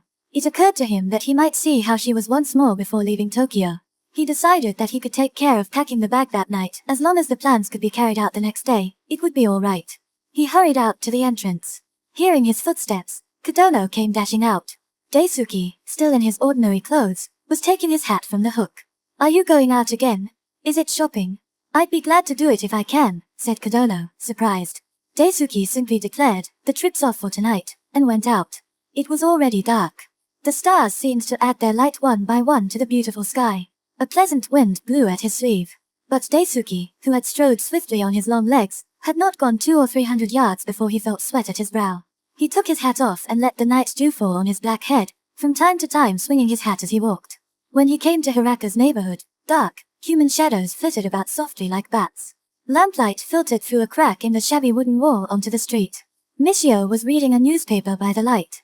Asked if she always read the paper at that hour, she answered that it was her second time. "You have that much time on your hands." Daisuke moved his cushion to the threshold, and with his body half hanging over the veranda, leaned against the shoji. Hiraka was absent. Michio said she had just come from the bath and had a fan beside her. With a slight tinge of color in her usually pale cheeks, she said he should be back soon, so wouldn't Daisuke stay, and went to the morning room to prepare tea. Her hair was done in Western style. Hiraka did not come soon as Michio had said. Asked if he was always this late, she smiled and said it was about like this. Daisuke detected a hint of sadness in her smile and redirected his intent gaze on her face. Michio suddenly picked up the fan and began fanning at her sleeve. Daisuke was concerned about Hiraka's finances. He tried asking straightforwardly, they must no longer be troubled for living expenses these days. Michio said, well, and smiled as she had before. Since Daisuke did not respond immediately, she asked in turn, does it look that way to you? Then she tossed the fan aside and spread her beautiful, slender, freshly bathed fingers to show Daisuke. The fingers wore neither the ring Daisuke had given her nor any other ring. Daisuke, who had always kept the image of his keepsake in his heart, understood her meaning. As she withdrew her hands, Michio's face became flushed. It can't be helped, so please forgive me, she said. Daisuke felt mournful. That night Daisuke left Hiraka's house about 9 o'clock. Before he left, he took what was in his wallet and handed it to Michio. That had taken some quick calculating on his part. First, he had casually opened the wallet in the folds of his kimono, and without even counting the bills inside, thrust them carelessly in front of Michio with the words that he was giving them to her and she was to use them. Michio said in a low voice, as if from concern over the maid, "Oh, no, you mustn't," and put both hands against her body. But Daisuke would not withdraw his hand. If you could accept the ring, then you can accept this. It amounts to the same thing. Think of it as a paper ring and take it. Daisuke said these words with a smile. But Michio still hesitated, saying it was too much. Daisuke asked if Hiraka would scold if he found out. Michio did not know if he would scold or approve, so she continued to hesitate. Daisuke advised that if there was a chance that he would scold, then she should say nothing to him. Still, Michio would not put out her hand. Daisuke of course could not withdraw what he had extended. Finally, he had no choice but to lean over slightly and reach his palm toward Michio's bosom. At the same time, he brought his face to within a foot of hers and said in a low, firm tone, "It's all right, go ahead and take it." Michio drew back, almost burying her chin in her collar, and without a word, put out her right hand. The bills fell onto it. At that moment, Michio beat her long lashes together 2 or 3 times. Then she slipped into her obi what her hand had caught. "I'll come again." "Give my regards to Hiraka," said Daisuke and went outside. When he had crossed the block and entered a small lane, it had turned quite dark. He cut through the dark night feeling as if he had seen a beautiful dream. In less than 30 minutes he arrived at his own gate. But he did not feel like going in. Crowned by the stars high above, he wandered through the quiet residential neighborhood. He felt that he would not tire even if he walked like this until early morning. Eventually, he came back to his own gate. All was quiet inside. Kodono and the old woman seemed to have been gossiping in the morning room. "It's quite late, sensei. What train will you be taking tomorrow?" The question came as soon as he was in the entranceway. Smiling, Daisuke answered, "It's off for tomorrow, too," and went into his room. His bed had already been laid out. Daisuke took the perfume he had opened earlier and put one drop on his stuffed pillow. Not satisfied with that, he went to the four corners of the room, bottle in hand, and sprinkled 1 or 2 drops in each spot. Having thus indulged himself, he changed into a white cotton kimono and peacefully reclined his limb. Chapter 16. The next morning, even after he awoke, his father's last words rang in Daisuke's ears. Given the circumstances in which they had been uttered, he was forced to attach greater weight to their meaning than might normally have been the case. At least, as far as he was concerned, he would have to resign himself to the fact that material assistance from his father would no longer be forthcoming. In order to return to his father's good graces, even if he rejected the current match, he could not reject all prospective matches. Even if he rejected all prospective matches, he would have to give reasons sufficient to convince his father. For Daisuke, neither alternative was available. Still more impossible was deceiving his father on a matter that touched upon the roots of his personal philosophy of life. When he looked back at the previous day's interview, Daisuke could only think that things had proceeded as they had been intended. Yet he was fearful. Daisuke felt that he was furthering a destiny natural to himself. In the process, with the weight of this destiny upon his back, he had been pushed to the edge of a precipice. Daisuke thought that as a first step, he should seek an occupation. But in his mind there was only the word occupation, and it failed to appear in its fleshy reality. Since he had never before been interested in any occupation, regardless of what he tried to imagine, his mind would only slide over its surface and refuse to break in to consider the internal reality. Society appeared to him like a flat surface partitioned according to a complex color scheme. And he could only think that he himself had no color whatsoever. After he had surveyed the entire realm of occupations, his eye came to the vagabond and rested. He clearly perceived his own shadow in the crowd of beggars that roamed between man and beast. What pained him most about an existence of degradation was that it destroyed freedom of the spirit. When his body was besmirched with every kind of filth, how far his heart and mind would sink. Daisuke shuddered. He would have to drag Michio to the depths of this degradation. Michio was no longer Hiraka's possession in spirit. Daisuke intended to shoulder to his death the responsibility for this woman. Even so, it now seemed to him that between the falseness of a man of stature and the kindness of a man in the dregs of ruin, there was ultimately little difference. To say that he would shoulder the responsibility for Michio until he died meant only that he had such an intention, and it could never equal the fact of shouldering the responsibility. Like a man who had been struck by blindness, Daisuke fell into a vacant stupor. He visited Michio again. She was quiet and composed, just as she had been the other day. The spring wind brushed her brow generously. Daisuke understood that she trusted him with her entire being. When he saw proof of this with his own eyes, he was overcome with uncontainable feelings of tender love and pity. And he berated himself for being a scoundrel. He failed to say any of the things he had intended. As he was leaving, he said, "Won't you arrange to come to my house again?" Michio nodded yes, and smiled. Daisuke felt a pang. Since the other day, unpleasant though it was, Daisuke had been obliged to choose times for his visits when Hiraka would be absent.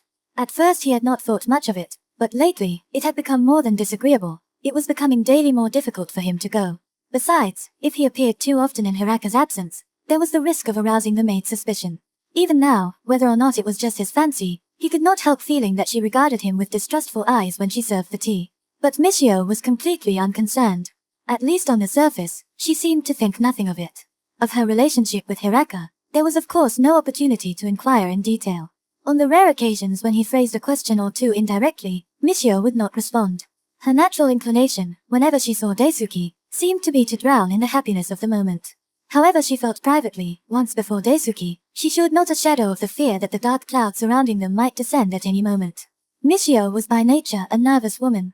When he considered that her recent behavior exceeded her normal performance, Daisuke was forced to interpret it not so much as evidence that her situation was not yet critical, but as an indication that his own responsibility was that much weightier.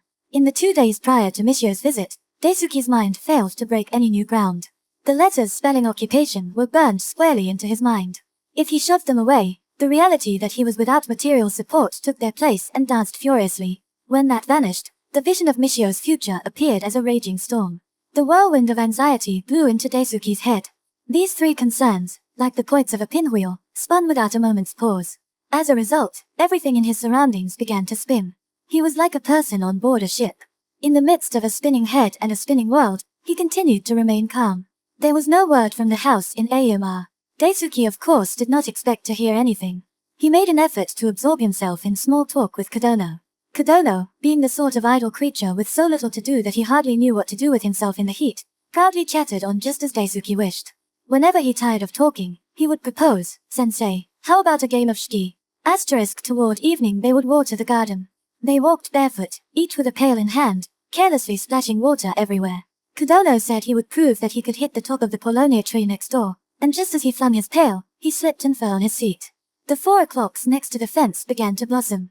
The leaves of the begonia growing beneath the water basin grew strikingly large. The rainy season cleared at last, and daytime brought a world of cloud peaks. It was that time of year when the powerful sun burned until the sky was transparent, gathering all the heat of the atmosphere to direct upon the earth. Japanese chess.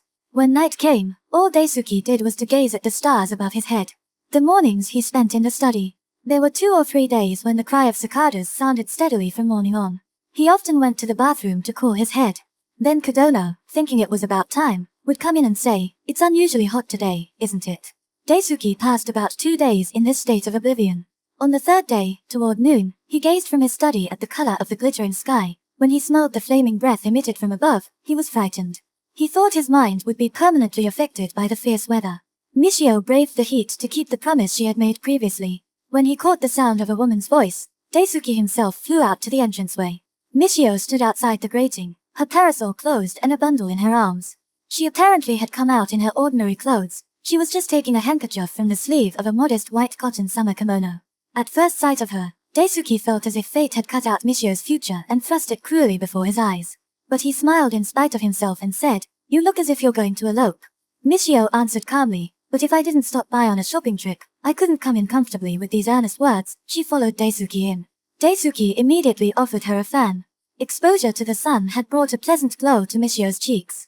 The usual tired look was nowhere to be seen. Even in her eyes a youthful luster hovered. Daisuke allowed his senses to drown in the vitality of her beauty and for a while forgot all else. But presently, when he thought that it was he who was invisibly chipping away at this beauty, who would finally cause its collapse, he became sad. After all, even today, he had called her to cloud over yet another part of this beauty. Daisuke hesitated several times before he could unburden his heart.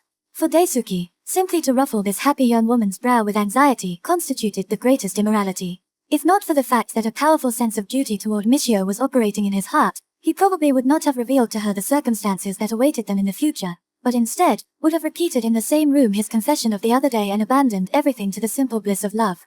At last Daisuke made up his mind. There hasn't been any particular change in your relationship with Hiraka? Even when faced with this question, Michio continued to be happy. Even if there were, it wouldn't matter. You trust me that much? I couldn't go on like this if I didn't. Daisuke's eyes turned to the burning mirror in the distant sky and were dazzled. I don't think I deserve to have that much trust placed in me, he answered with an ironic smile, but the inside of his head was roasting like a kill. The remark did not seem to weigh on Michio's mind, and she did not even ask, why not? She simply said, "Oh," pretending to be surprised. "I ought to confess to you, I'm a much less reliable fellow than Hiraka. I don't want you to overrate me, so I'll tell you everything." With this preface, he proceeded to recount the details of his relationship with his father up to the present. Finally, he said, "I don't know what my position will be from now on. At the very least, I won't become an independent, self-sufficient individual for quite some time. I won't even be half-sufficient. So, what will you do? I'm worried that I might not be able to fulfill my responsibilities to you as I would like." Responsibilities? What responsibilities? I can't understand if you don't speak more clearly. As a result of his habitual emphasis on material well-being, Daisuke knew only that the hardships of poverty were hardly suited to winning a lover's satisfaction.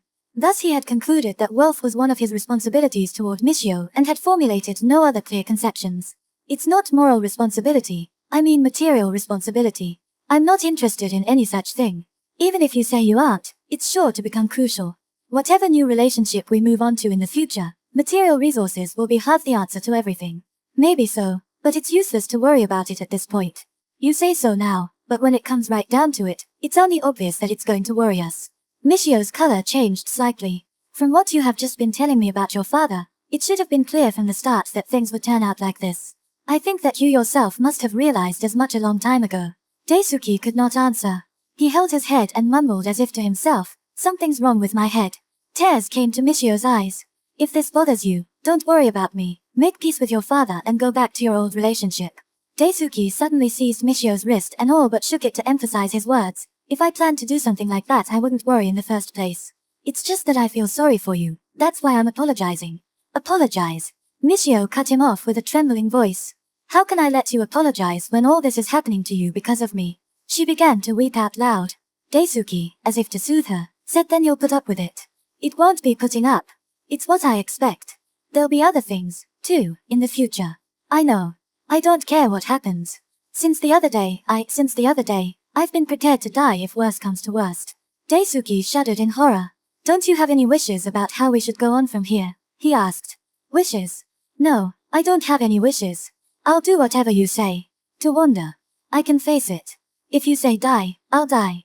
Daisuke shuddered again. But the way we are now, I don't care if we go on like this. Hiraka doesn't seem to have noticed anything.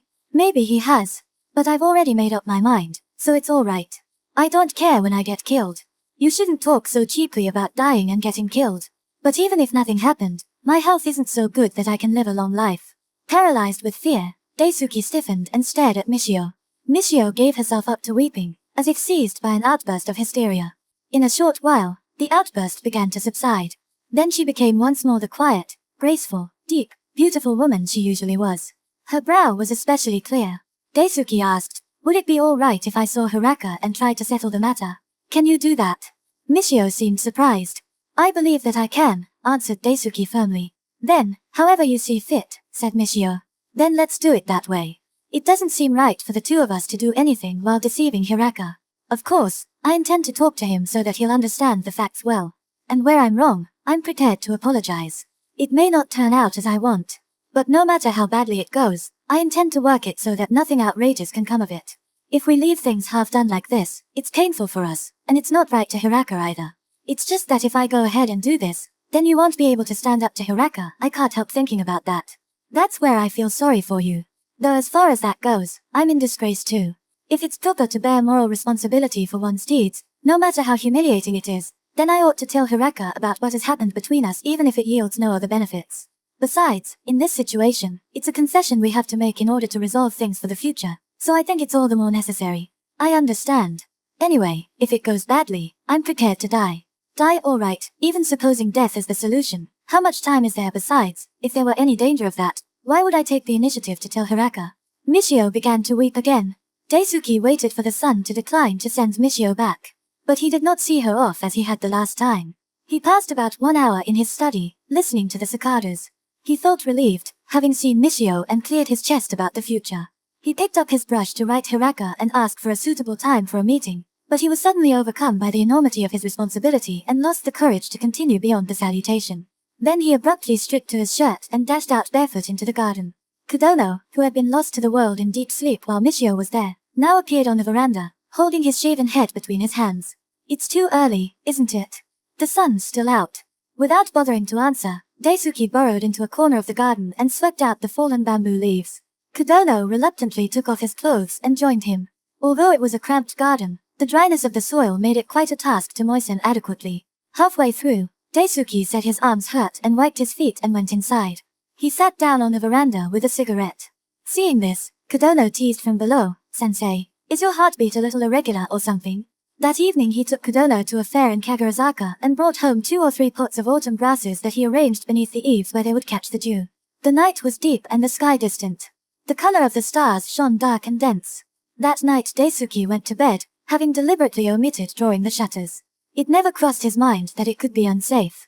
He put out the lamp and lay by himself inside the mosquito netting, peering from the dark into the sky. Inside his head the events of the day flashed vividly. In another 2 or 3 days, the final outcome would be clear, he thought, and his heart leaped for joy. Then, before he knew it, he was drawn into a big sky and bigger dreams. The next morning he made up his mind and wrote to Hiraka. He said that he wanted to see him privately about something and wished to know when would be convenient for him. He himself would be free at any time. This was all he wrote, but he still placed the message in an envelope. When he had moistened the gum and affixed the red stamp, he felt as if he had finally given official recognition to Crisis. He called Kodono and had him toss the fateful letter into the mailbox. When he handed the letter over, his hand had trembled slightly, but once that was done he became blank and fell into a stupor. When he recalled that 3 years ago he had stood between Michio and Hiraka and worked toward their marriage, it seemed like a dream. He spent the next day in anticipation of Hiraka's reply. The following day as well he stayed at home, counting on its arrival. 4 days went by. Still there was no letter from Hiraka.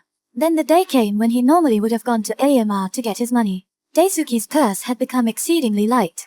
Since that day when he saw his father, Daisuke had resigned himself to the likelihood that he would no longer receive assistance from home. He could not think at this point of casually dropping in as if nothing had happened. Why, he could get along for 2 or 3 months just selling his books and clothes, he told himself, making light of it.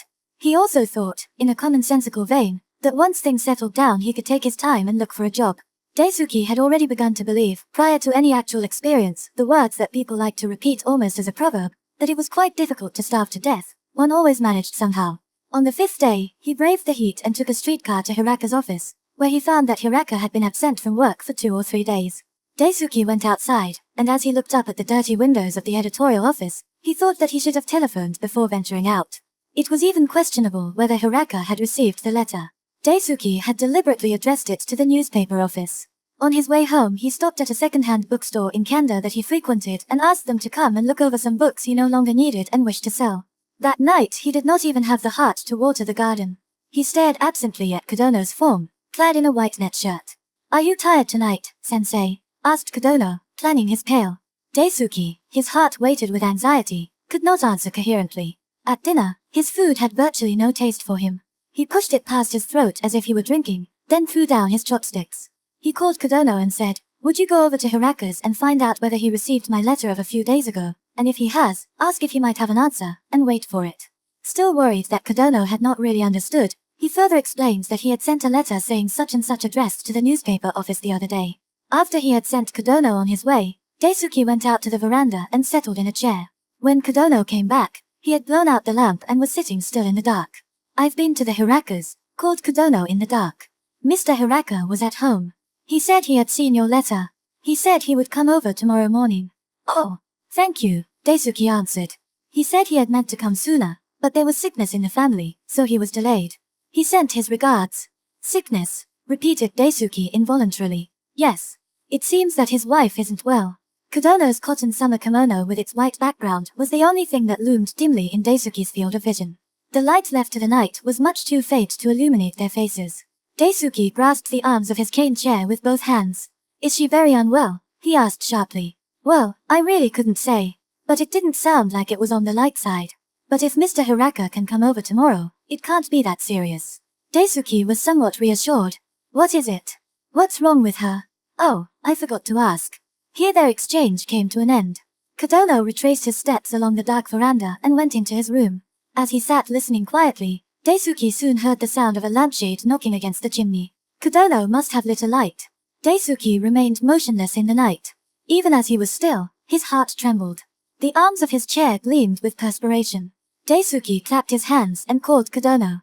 The dim white of Kodono's kimono appeared once more at the end of the veranda. "Oh, you're still sitting in the dark. Shall I light the lamp?" Daisuke declined and asked again about Michio's illness. He asked every question he could think of, whether they had engaged a nurse, how Hiraka was taking it, even whether Hiraka had taken time off from work on account of his wife's illness. But after all, Kodono could only repeat what he had already said, and anything he added was mere conjecture. Even so, questioning him was more tolerable for Daisuke than sitting silently by himself. Before he went to bed, Kodono brought a letter from the night mailbox.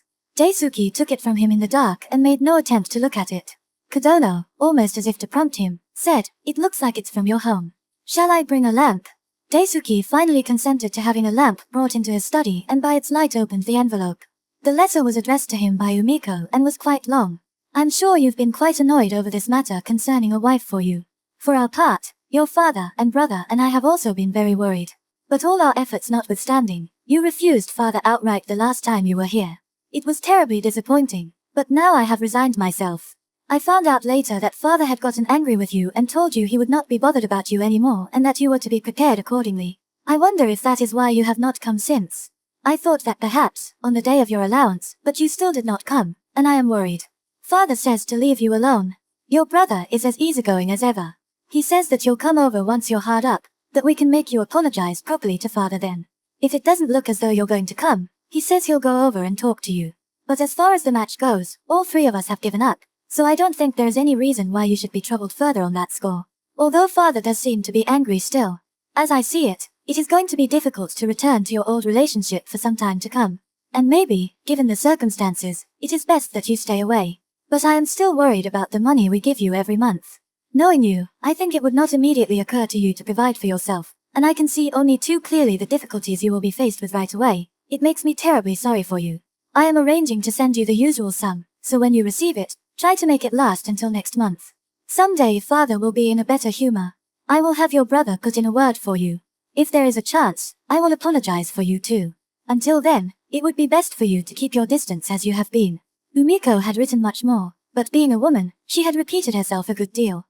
Daisuke pulled out the enclosed check and reread the letter from beginning to end. Then he carefully rolled it back and thanked his sister-in-law wordlessly. The hand that had signed from Umiko was rather clumsy. The colloquial style asterisk of the body was as Daisuke had recommended to her in the past. Asterisk it was only in the early years of the Meiji era, 1868 to 1912, that a few writers experimented with the use of the spoken language in their works. Until then, written, literary, and spoken Japanese had been strictly distinguished. The practice of writing as one spoke in informal contexts gradually became popular. Daisuke gazed intently at the envelope in front of the lamp. His old life had been extended for another month. His sister-in-law's kindness was certainly welcome, but for Daisuke, who sooner or later had to make a fresh start, it was nevertheless poisonous. Still, since he did not intend to begin working for a livelihood until things were settled with Hiraka, his sister-in-law's timely gift came as precious sustenance to him. That night too he blew out the lamp before going under the mosquito netting. Kodono had come to draw the outer doors, and he had let him go about it without objecting. Since they were glass, he could still see the sky. It was darker than the night before. Wondering if it had clouded over, he even got up and went to the veranda to look up through the glass toward the eaves. A shiny streak flowed diagonally across the sky. Daisuke lifted the netting again and went in. He could not fall asleep and flapped his fan back and forth. The situation with his own family did not weigh too heavily on him. As for jobs, he braced himself to accept whatever happened. It was Michio's illness, its cause, its outcome, that sorely troubled his mind. He also tried to imagine the various forms his meeting with Hiraka might take. That agitated his brain more than a little. The message was that Hiraka would come the next morning around 9 o'clock, before it became too hot. Afterward. By Norma Moorfield. 60 years have elapsed since the death of Seki Natsume. In Japan he continues to be the towering figure of modern literature, overshadowing such writers as Kawabata Yasunari, Tanizaki Junichi, and Mishima Yukio who have attracted a more enthusiastic following in the West. In 1976, Iwanami Shoten, the distinguished publishing house, came out with yet another complete edition of Seki's works, in 17 volumes. New Seki items continue to turn up, and the discovery of a letter warrants television coverage.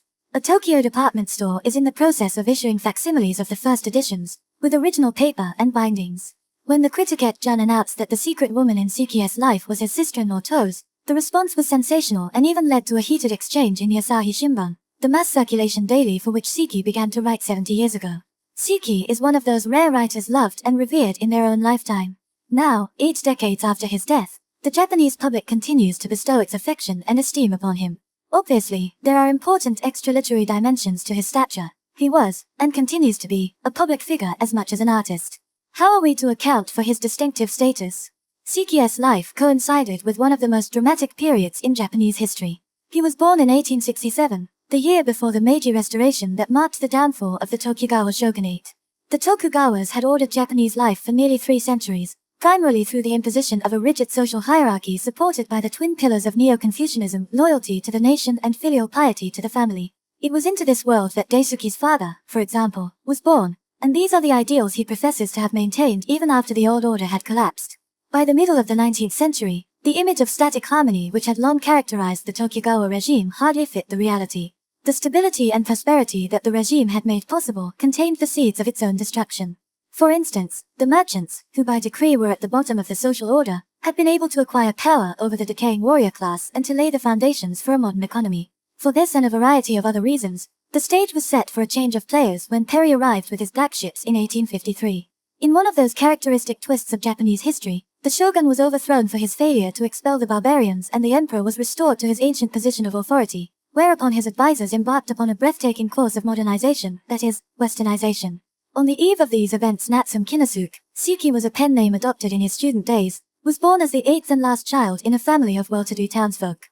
Although Siki's father was a commoner, the family had held for some time a hereditary administrative position that had brought them material comfort and local prestige.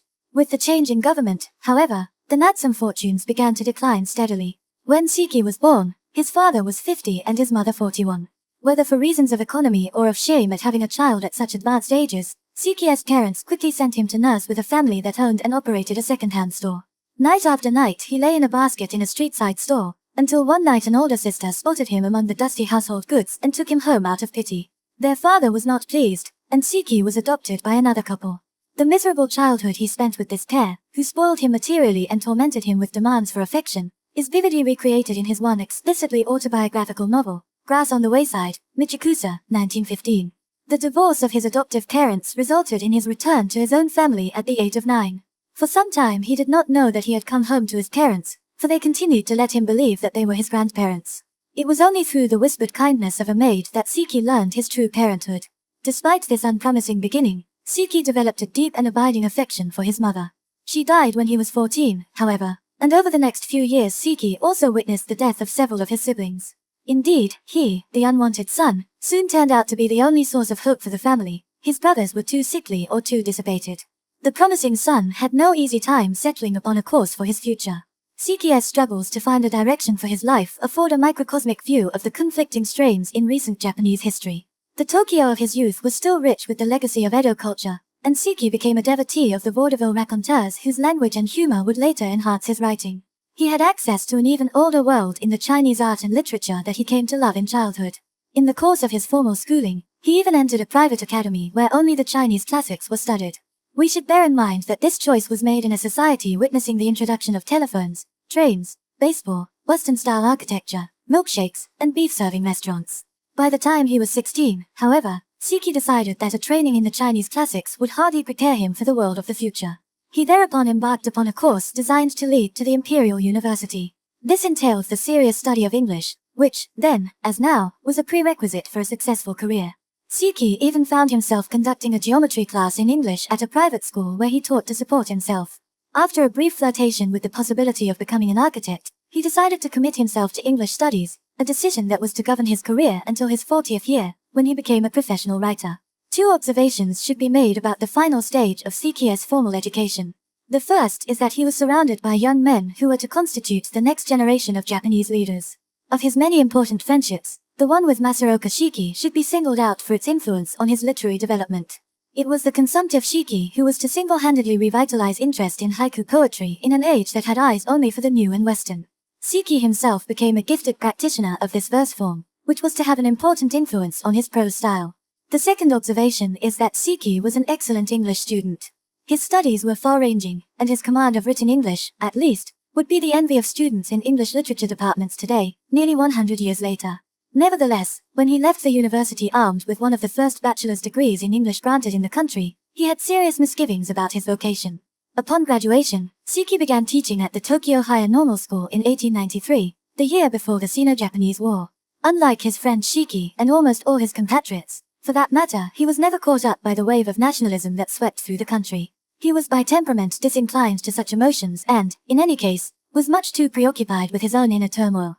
This took expression in his resignation from the Tokyo position to become a middle school English teacher in a provincial town far, far from Tokyo, on the island of Shikoku. It was a curious move for a promising young man to make, and it continues to puzzle scholars.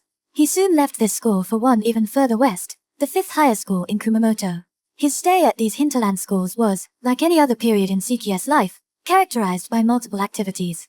First, he became so accomplished a haiku poet that he made a name for himself and began to have his own pupils, some of whom were to become disciples for life. In Kumamoto he began the serious composition of Chinese verse. His poems are considered the finest in modern Japan.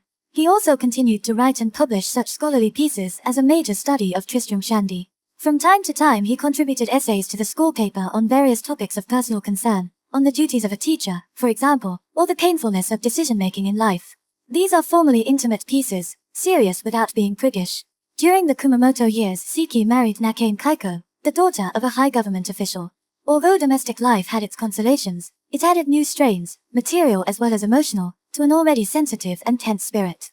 Kaiko has not received good press in Japan, perhaps because her husband's disciples found her insensitive to his needs, but one can readily imagine that the serious, brooding Seki, uncertain of his vocation and every other facet of his existence, who still persisted in working himself to the breaking point, was a difficult person to live with. Kaiko was high-strung in her own way and subject to breakdowns, particularly during her many pregnancies. The couple eventually had 7 children. After her first pregnancy miscarried, she attempted to commit suicide by plunging into a river near their house in Kumamoto. The incident was hushed up, but an anxious period followed for Seki, who never slept without tying his body to Kaiko's with a long cord. The ordeals to which this pair subjected each other and their endurance are something of a marvel to contemplate today. While Seki was still considering giving up teaching altogether, the government ordered him to England for 2 years to further his English studies. The year was 1900. Seki was 33 years old, the father of 1 child with another on the way. Kaiko and her daughter were sent to stay with her family in Tokyo, and Seki set sail across the Indian Ocean. The government scholarship, which was a second chance for a man who had deliberately veered from a successful career course, became the occasion of a severe and protracted crisis, one of the milestones of Seki's life. When Seki left, he did not know where he was to study, or, for that matter, whether he could study literature rather than language. Shortly after his arrival, he settled upon the University of London but soon gave up attending classes and began private lessons with W.J. Craig, editor of the Arden Shakespeare. These lessons, too, proved unsatisfying and came to an end. Seki's life was more solitary than ever. It is heartrending to picture Seki's life in London. He was acutely conscious of being short and pockmarked in a land of tall, handsome men. His novels consistently contain references to height. Poor and friendless, though as much by choice as by necessity, he lived in shabby rooms among dreary people.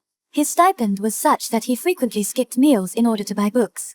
Letters from his wife became infrequent and he was left long in suspense about the birth of their second child. Kaiko was also having a difficult time. The government allowance for dependents was laughably meager, and with her own family on the brink of economic collapse, she could barely keep herself and the children clothed. Seki despaired of achieving anything for the country. He was, after all, on a government scholarship by pursuing English literature. His old doubts that he, a Japanese, could ever truly understand English literature, let alone contribute to its study, came to a head. After a rare visit from a Japanese friend, a chemist, Seki decided that only the scientific method, with universally verifiable results, had any validity. He thereupon tried to develop a scientific approach to literature. Deciding that literature books were useless in this endeavor, he packed them in his trunk and began instead to devour works on philosophy, psychology, and the various natural sciences, accumulating notebooks filled with microscopic writing. Not surprisingly, rumors of his madness circulated.